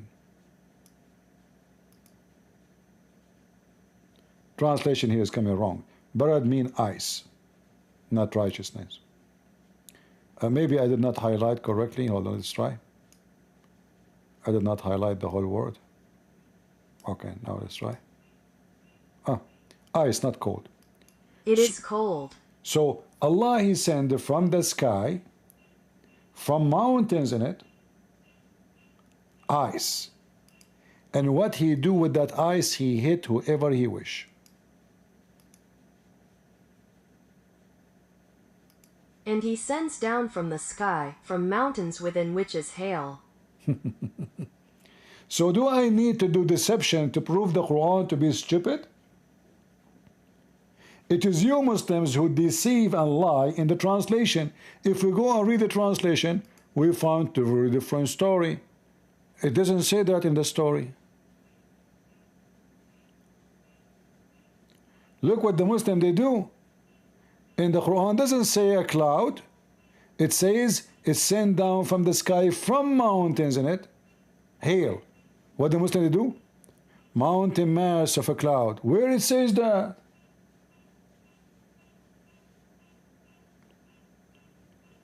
Who is the one who deceive and lie?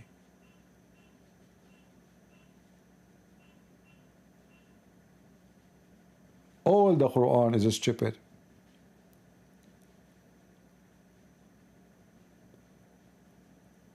One of the most famous stupid teaching in the Quran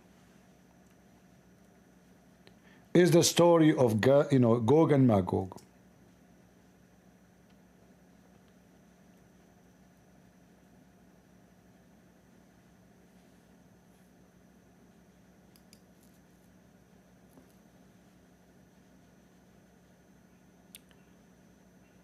Yasir Qadi, he explained it clearly and he say, Muslims are leaving Islam because of this.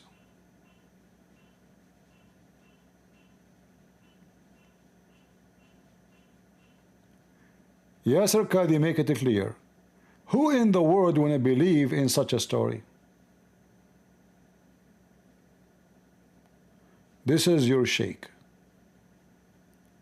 Your shaky sheikh. Let me find you the video so we can laugh together. And he said that a lot of Muslims are leaving Islam because of this.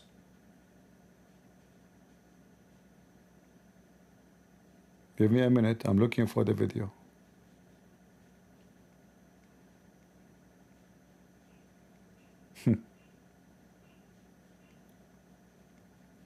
Gog and Magog. Zulqarnain, he built a dam between us and them, and they are 7 trillion at least, which means they are 1,000 to 1 human. Yet we cannot find that dam, and we cannot find Gog and Magog. Yet we have a map for every single inch in the earth. Even we have maps underneath the ground of the earth.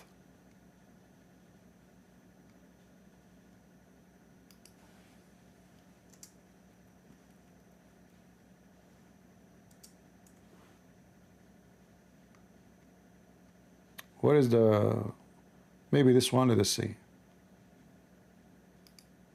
It's not surprising. Yeah, I found a short version of it, but I wanted to find the whole one.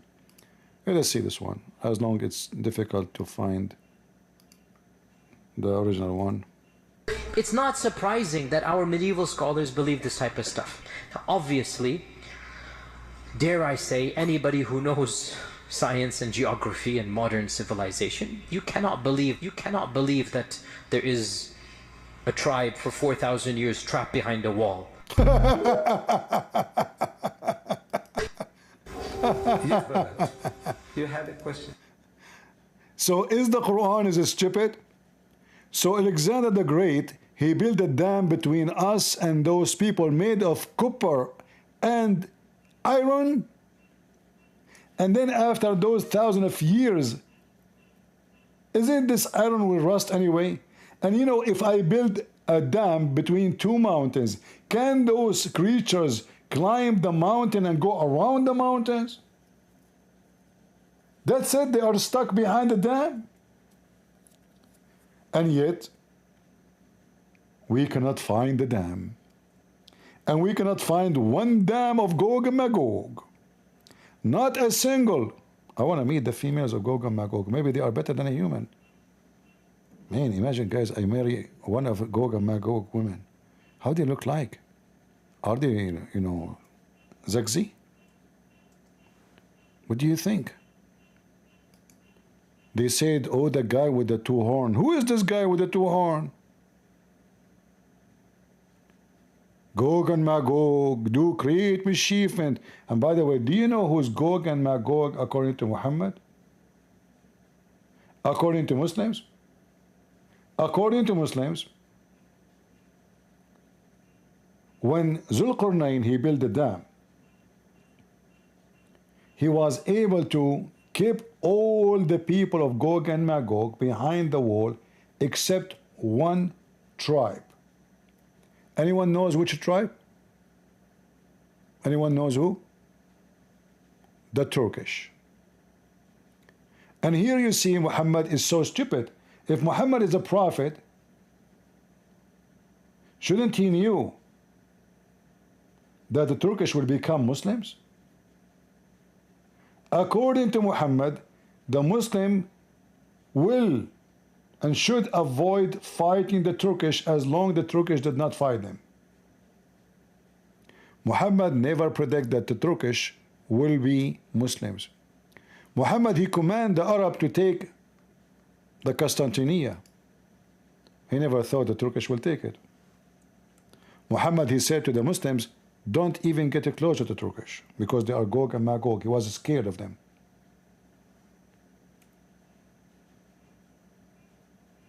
He was terrified of the Turkish. This is authentic. Leave the Turkish alone as long as they left you alone.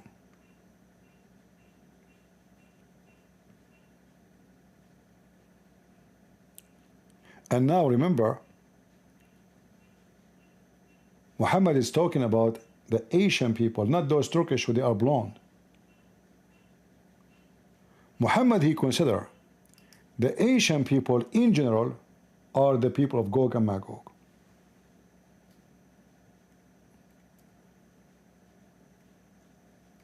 This is why he described them as a satanic creatures.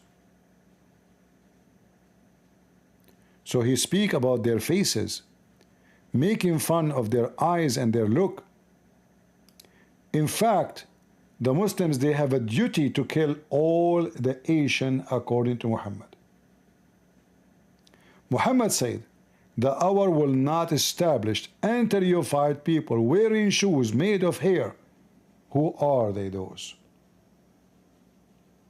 The Magul, the Mongol, the Turkish, the Asian. And this will happen in the time of the judgment day. It's a sign of the day of judgment. It's at the end of the time, not now.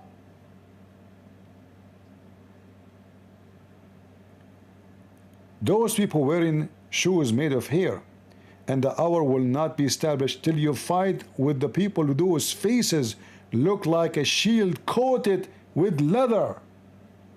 Muhammad making fun of your skin, Asian people. He claimed that your faces look funny, like a coated leather. How insulting. There will be small-eyed, flat noses, and their faces will look like a shield coated with leather.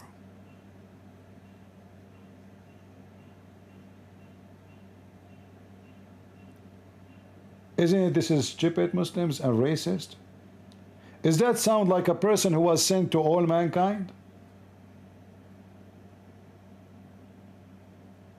Was Muhammad sent to all mankind?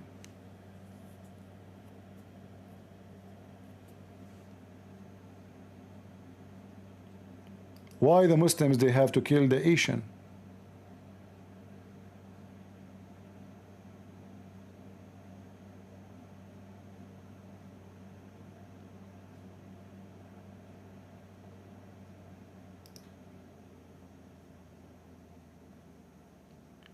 Allah Messenger saying, the last hour will not come before you fight with people whose sandals are of hair, and before you fight with the Turk, who have a small eyes and red faces, short noses, whose faces look like as they wear shield coated with skin. Muhammad, he claimed that the Turkish, they will be the enemy of Islam, but we will fight them at the end of the time. Isn't this enough alone to prove that Muhammad is a fraud?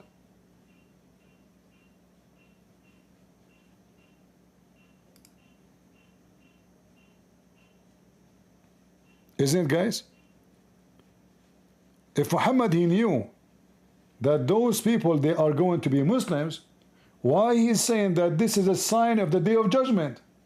Which means until the day of judgment, the Turkish will be Asian. They will not look like European.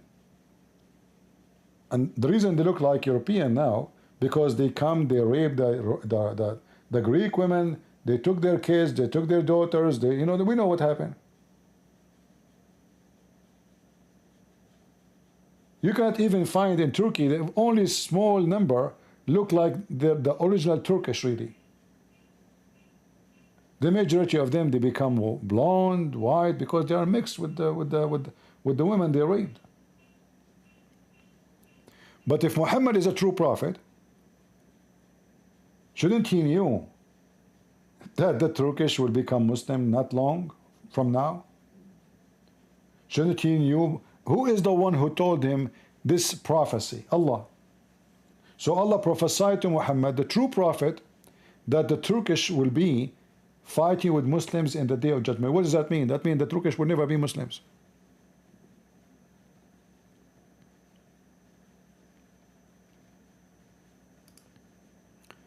Are we tired, guys? Shall I stop for now? We continue next time. I mean, this study is long about me. So do I need to deceive to prove the Quran to be stupid, you idiot? It is stupid. Do you know that Muhammad, he said, that the Muslims will be deceived by the book of Allah? Guys, do you know that?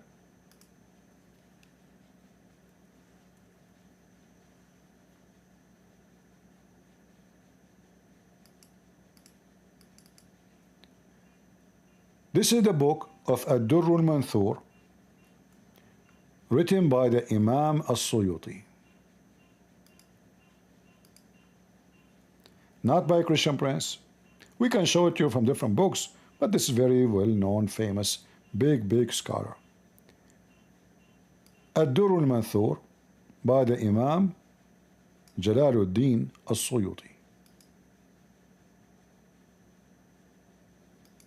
Al-Dur al-Manthur, al-Suyuti, Jalal al-Din Abd al-Rahman bin Abi Bakr al-Suyuti. Arabic names make me feel I want to fart. I mean, you give me headache. I remember when I was in school, the first day the teacher, he want to hear the names of every student. And every one of us, he have a name like a train. Abdul, the son of Ahmad, the son of Muhammad, the son of potato, the son of tomato, the son of Khalid, the son of... Man, I have headache. That's why I skipped the first week of the school. I skip it totally. In fact, I used to skip the whole year. Read with me carefully what Muhammad, he said.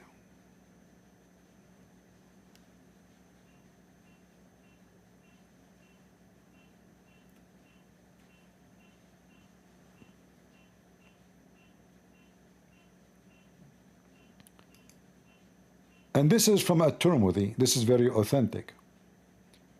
Gabriel, the angel, came to Muhammad. And he said to Muhammad, he came. And let me see if I can find this hadith in English. Give me a minute. And instead of using Google Translation.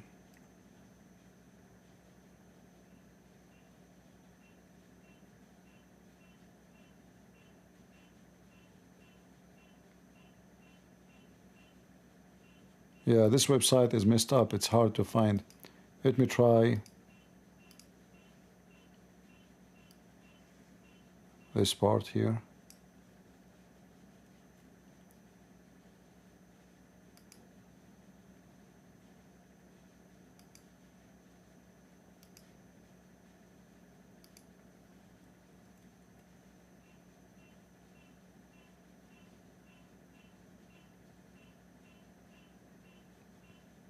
Yeah, I'm not sure if we can find it in English here.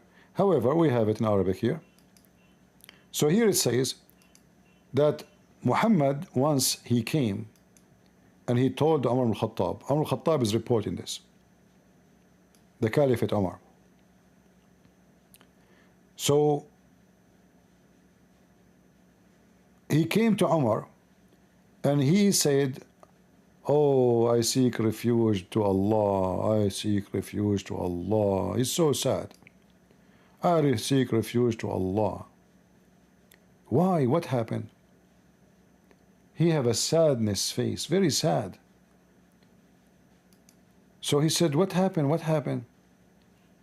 He said, "Gabriel told me something. That your nation will be in trouble as soon you die." He said to him, Omar, he said, "What kind of trouble? Is it like problems or they will be deceived?" He said to him,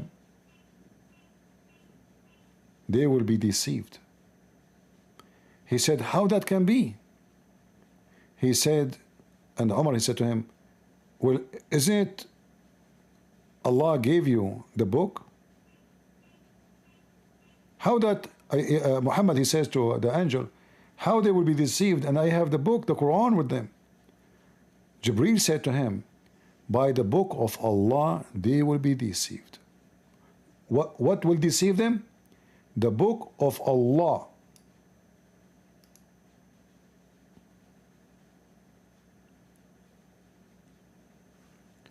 your nation will be deceived. Muhammad said to him,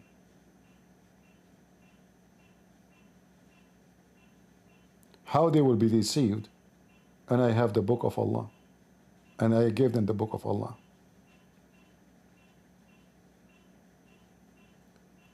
The angel said to him, by the book of Allah.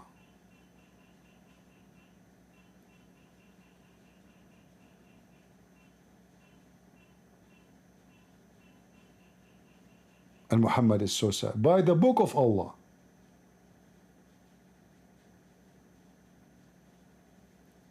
What will happen? They will be deceived by the Quran. Who told Muhammad that? Jibreel. So how the book of Allah is the book of guidance, and then the book of Allah itself will deceive the Muslims as soon as Muhammad died?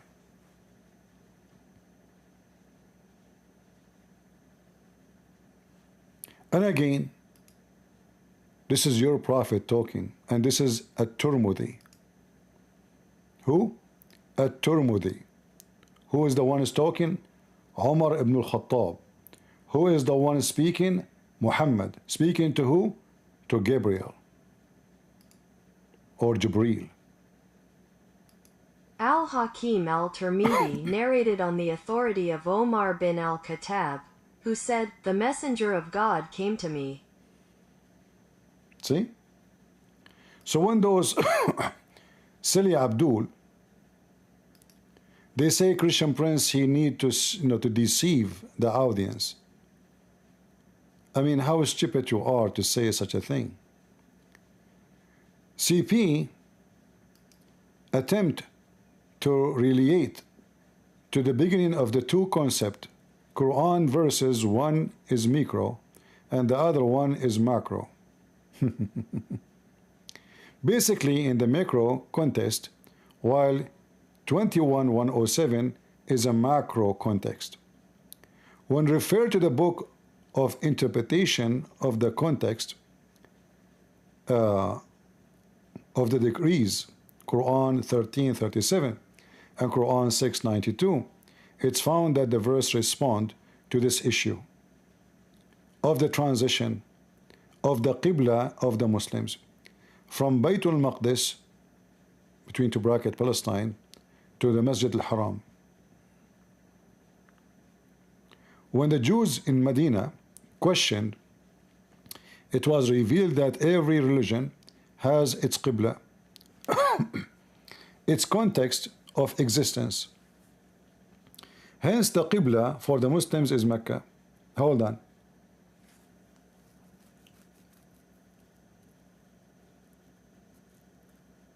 I don't know how stupid you, Abdul, when you wrote this, you are.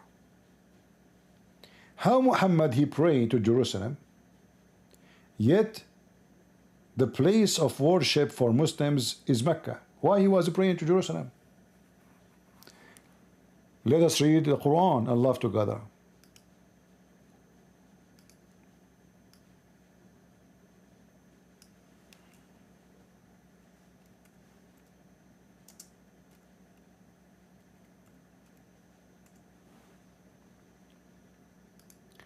According to the Quran, it was the choice of Muhammad to make the Kaaba the direction of the prayer, not the choice of Allah. Muhammad was turning around and then looking for a direction to pray. Why he is looking for a direction to pray? Isn't it this is the house of Abraham?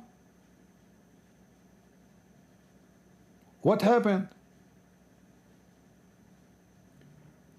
Allah said to him, we chosen for you a Qibla which you like, which you accept actually. What is the direction which he accept?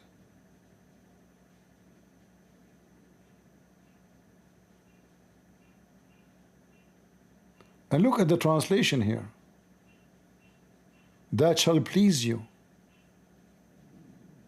Why this will please Muhammad? I will tell you why.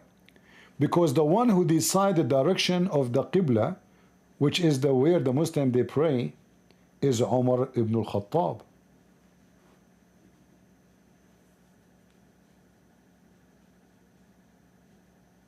Is that true?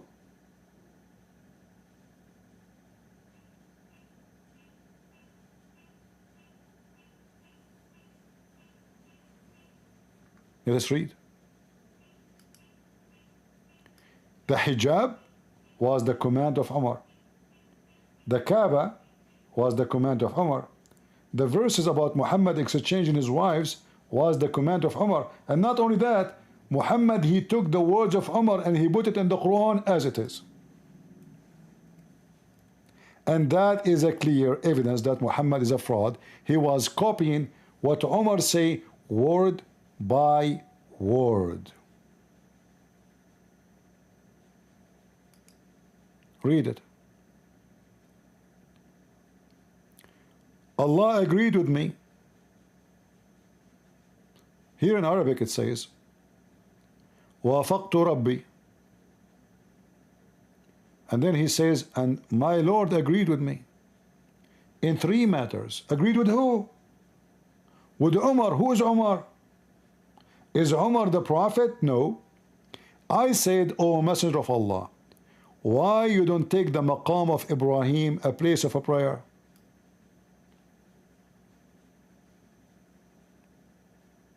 Who is the one who said, take it as a place of a prayer? Umar. Allah, he heard Umar, not Muhammad.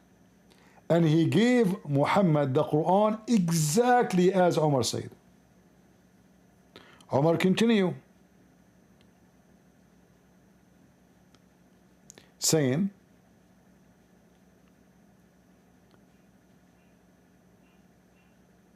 I said, why don't you tell the mother of the believers to observe hijab? Who is the one who come with the hijab? Umar. Allah, he took exactly word by word what Umar he said, and he put it in the Quran.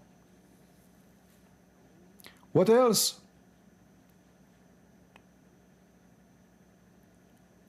Allah agreed with me and revealed exactly as I have said. Listen carefully. Allah revealed what Umar asked for exactly as I have said. All of those are in the Al-Bukhari, in Muslims. This is authentic.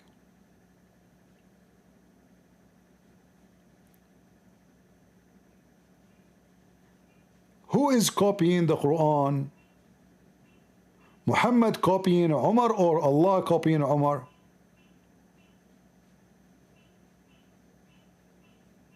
And the hadith says that the verses revealed exactly as I had said. Exactly.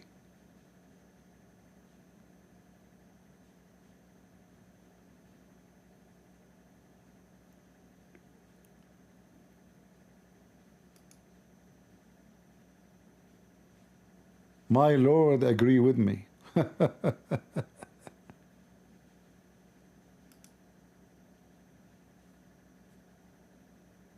My Lord agree with me. Exactly as I said. Isn't it obvious that Muhammad is copying what Umar said and he make it Quran? Word by word. So now we know why the Muslim they pray in the direction of the Kaaba.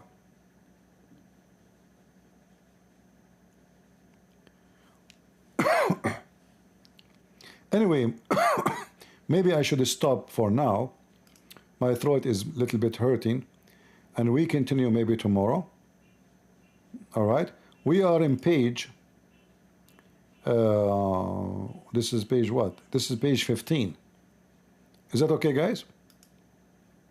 Shall we continue tomorrow? You know, because the video became so long, and those who want to download and translate will be difficult for them. those who will download and add subtitle, as I know, like now there is these days there is software that can do like you know, AI translation. I'm not sure if it's accurate to make it easier for you. However, you can cut this video pieces and let everybody laugh at the Muslims making PhD study in Christian Prince. So maybe tomorrow I will go night in my time in purpose so people in Indonesia, they can join us. This is why I came now, like I started late today, because I wanted people in Indonesia to join us, and you know, they can watch. Because if I go in daytime, they will not be able to be here. All right?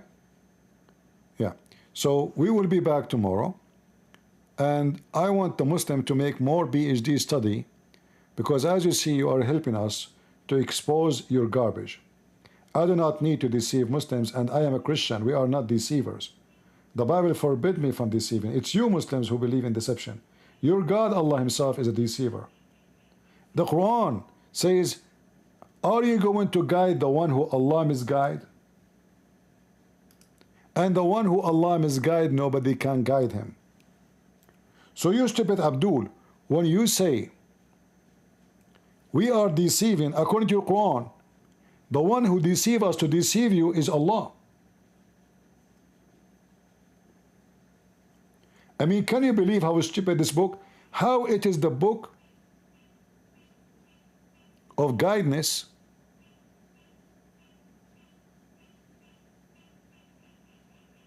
and the same book says the one who Allah deceive, nobody can guide. Read carefully and see how the Muslims even they lie. Do you want to guide those who Allah deceive? Look at the translation. Will you guide those whom Allah has thrown out of the way? No, no, no, no, no. The Arabic, it says adal, deceived. A bunch of liars when you translate. You led astray. Allah, He deceive you. So do you want, you know what? Let me change the translation just to show you how the Muslim they play when they translate. Let us choose another Abdul, another idiot.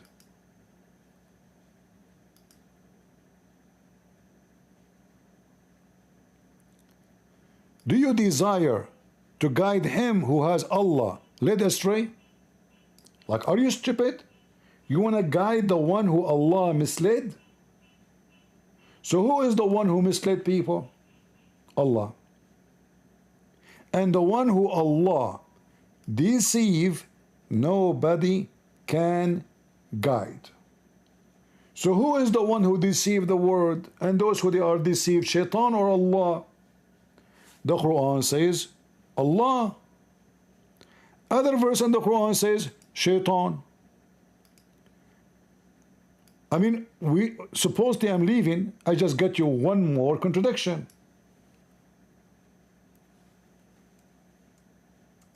Do you see the stupidity?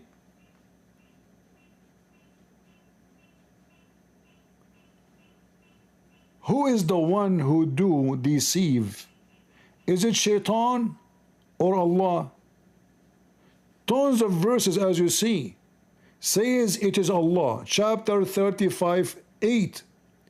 It is Allah who deceive who He will and guide who He will. So what Shaitan he do for a living? What is the job of Shaitan?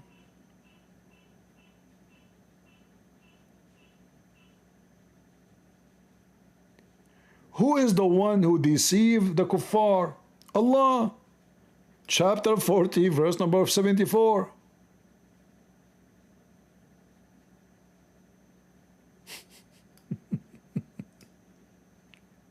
He made them disbelievers. I mean, what a stupid religion. Chapter 74, verse number 33. 31. And this is how Allah deceived people. What? Yes. Thus Allah lead astray whom He wills, and He guide whom He wills. So any deception happen in this earth, it's what Allah deception. Any guidance, it's Allah guidance. So Allah is a good shaitan, bad shaitan in the same time.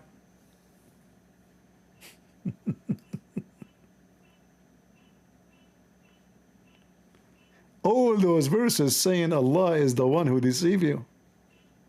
Look how many.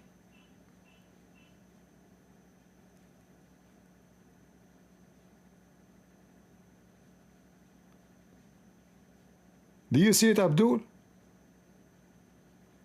If Allah will, He will make you one nation, which means in one faith. Had He will. But He deceive who He will, and He guide who He will. So anyone is not a Muslim in this world, it was Allah who sent astray. Why Allah want to do that?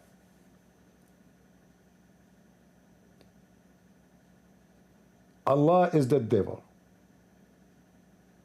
It is obvious. I want to say thank you guys for being here. I hope you learned something good. And I hope you learned about the dark side of a Christian prince's childhood, as Muslims they say. And I'm glad that the Muslim they witness that I have more than 20 million, 20.3 million video upload made in the internet, in YouTube alone. As you see. And this is by the year 2020. So by now I have more than 40 million upload at least. Christian Prince is shaking the hell of Muhammad. The devil and his kingdom, the kingdom of Shaitan. The Muslim, they could not believe it. That millions of Indonesians are watching, reading my books. If my videos uploaded 20.3 million time until 2020, how many people watch those videos? Billions?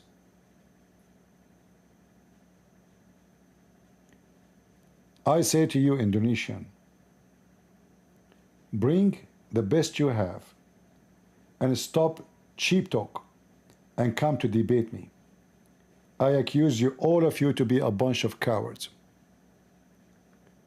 I'm willing to accept a moderator, Zakir Naik. You don't want Zakir Naik? Shabir Ali. You don't want Shabir Ali? Bring me any stupid idiot you have. Still, you see, your excuse is you want moderator. You want someone to hide behind. I accept. I have no conditions. The one who put conditions is the one who's scared. Do we agree, guys? The one who's trying to make it impossible. And if you say you don't speak Arabic, you claim to be Ustaz. That means you speak English. You claim to be Ustaz, so you speak Arabic. We will debate in Arabic. No problem.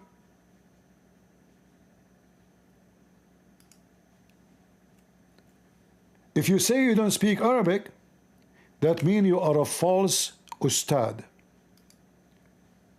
In other words, you are a fraud, lying to those poor Indonesians, claiming that you are a person of knowledge about this funny, stupid religion.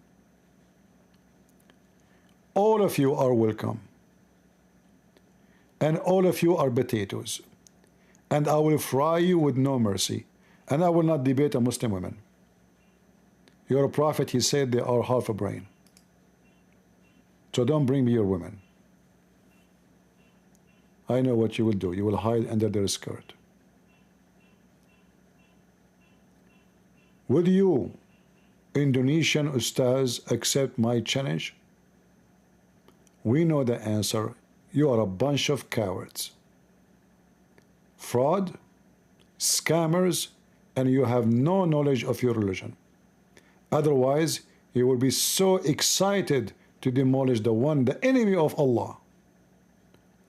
And remember, if Allah is God, He will make you victorious anyway. But if Allah is not God, you will be shish kebab. So what about we put this into test and we see if Allah is God or not? To be or not to be, that is the question. And when Shakespeare he said that, he meant to be fried by a Christian prince or not to be, that is the question. So I want to say, guys, thank you for being here. May the Lord bless you, and we continue tomorrow, I hope. And until then, as always, we remind you, God is good, so is Jesus, and we are the crusade. See ya.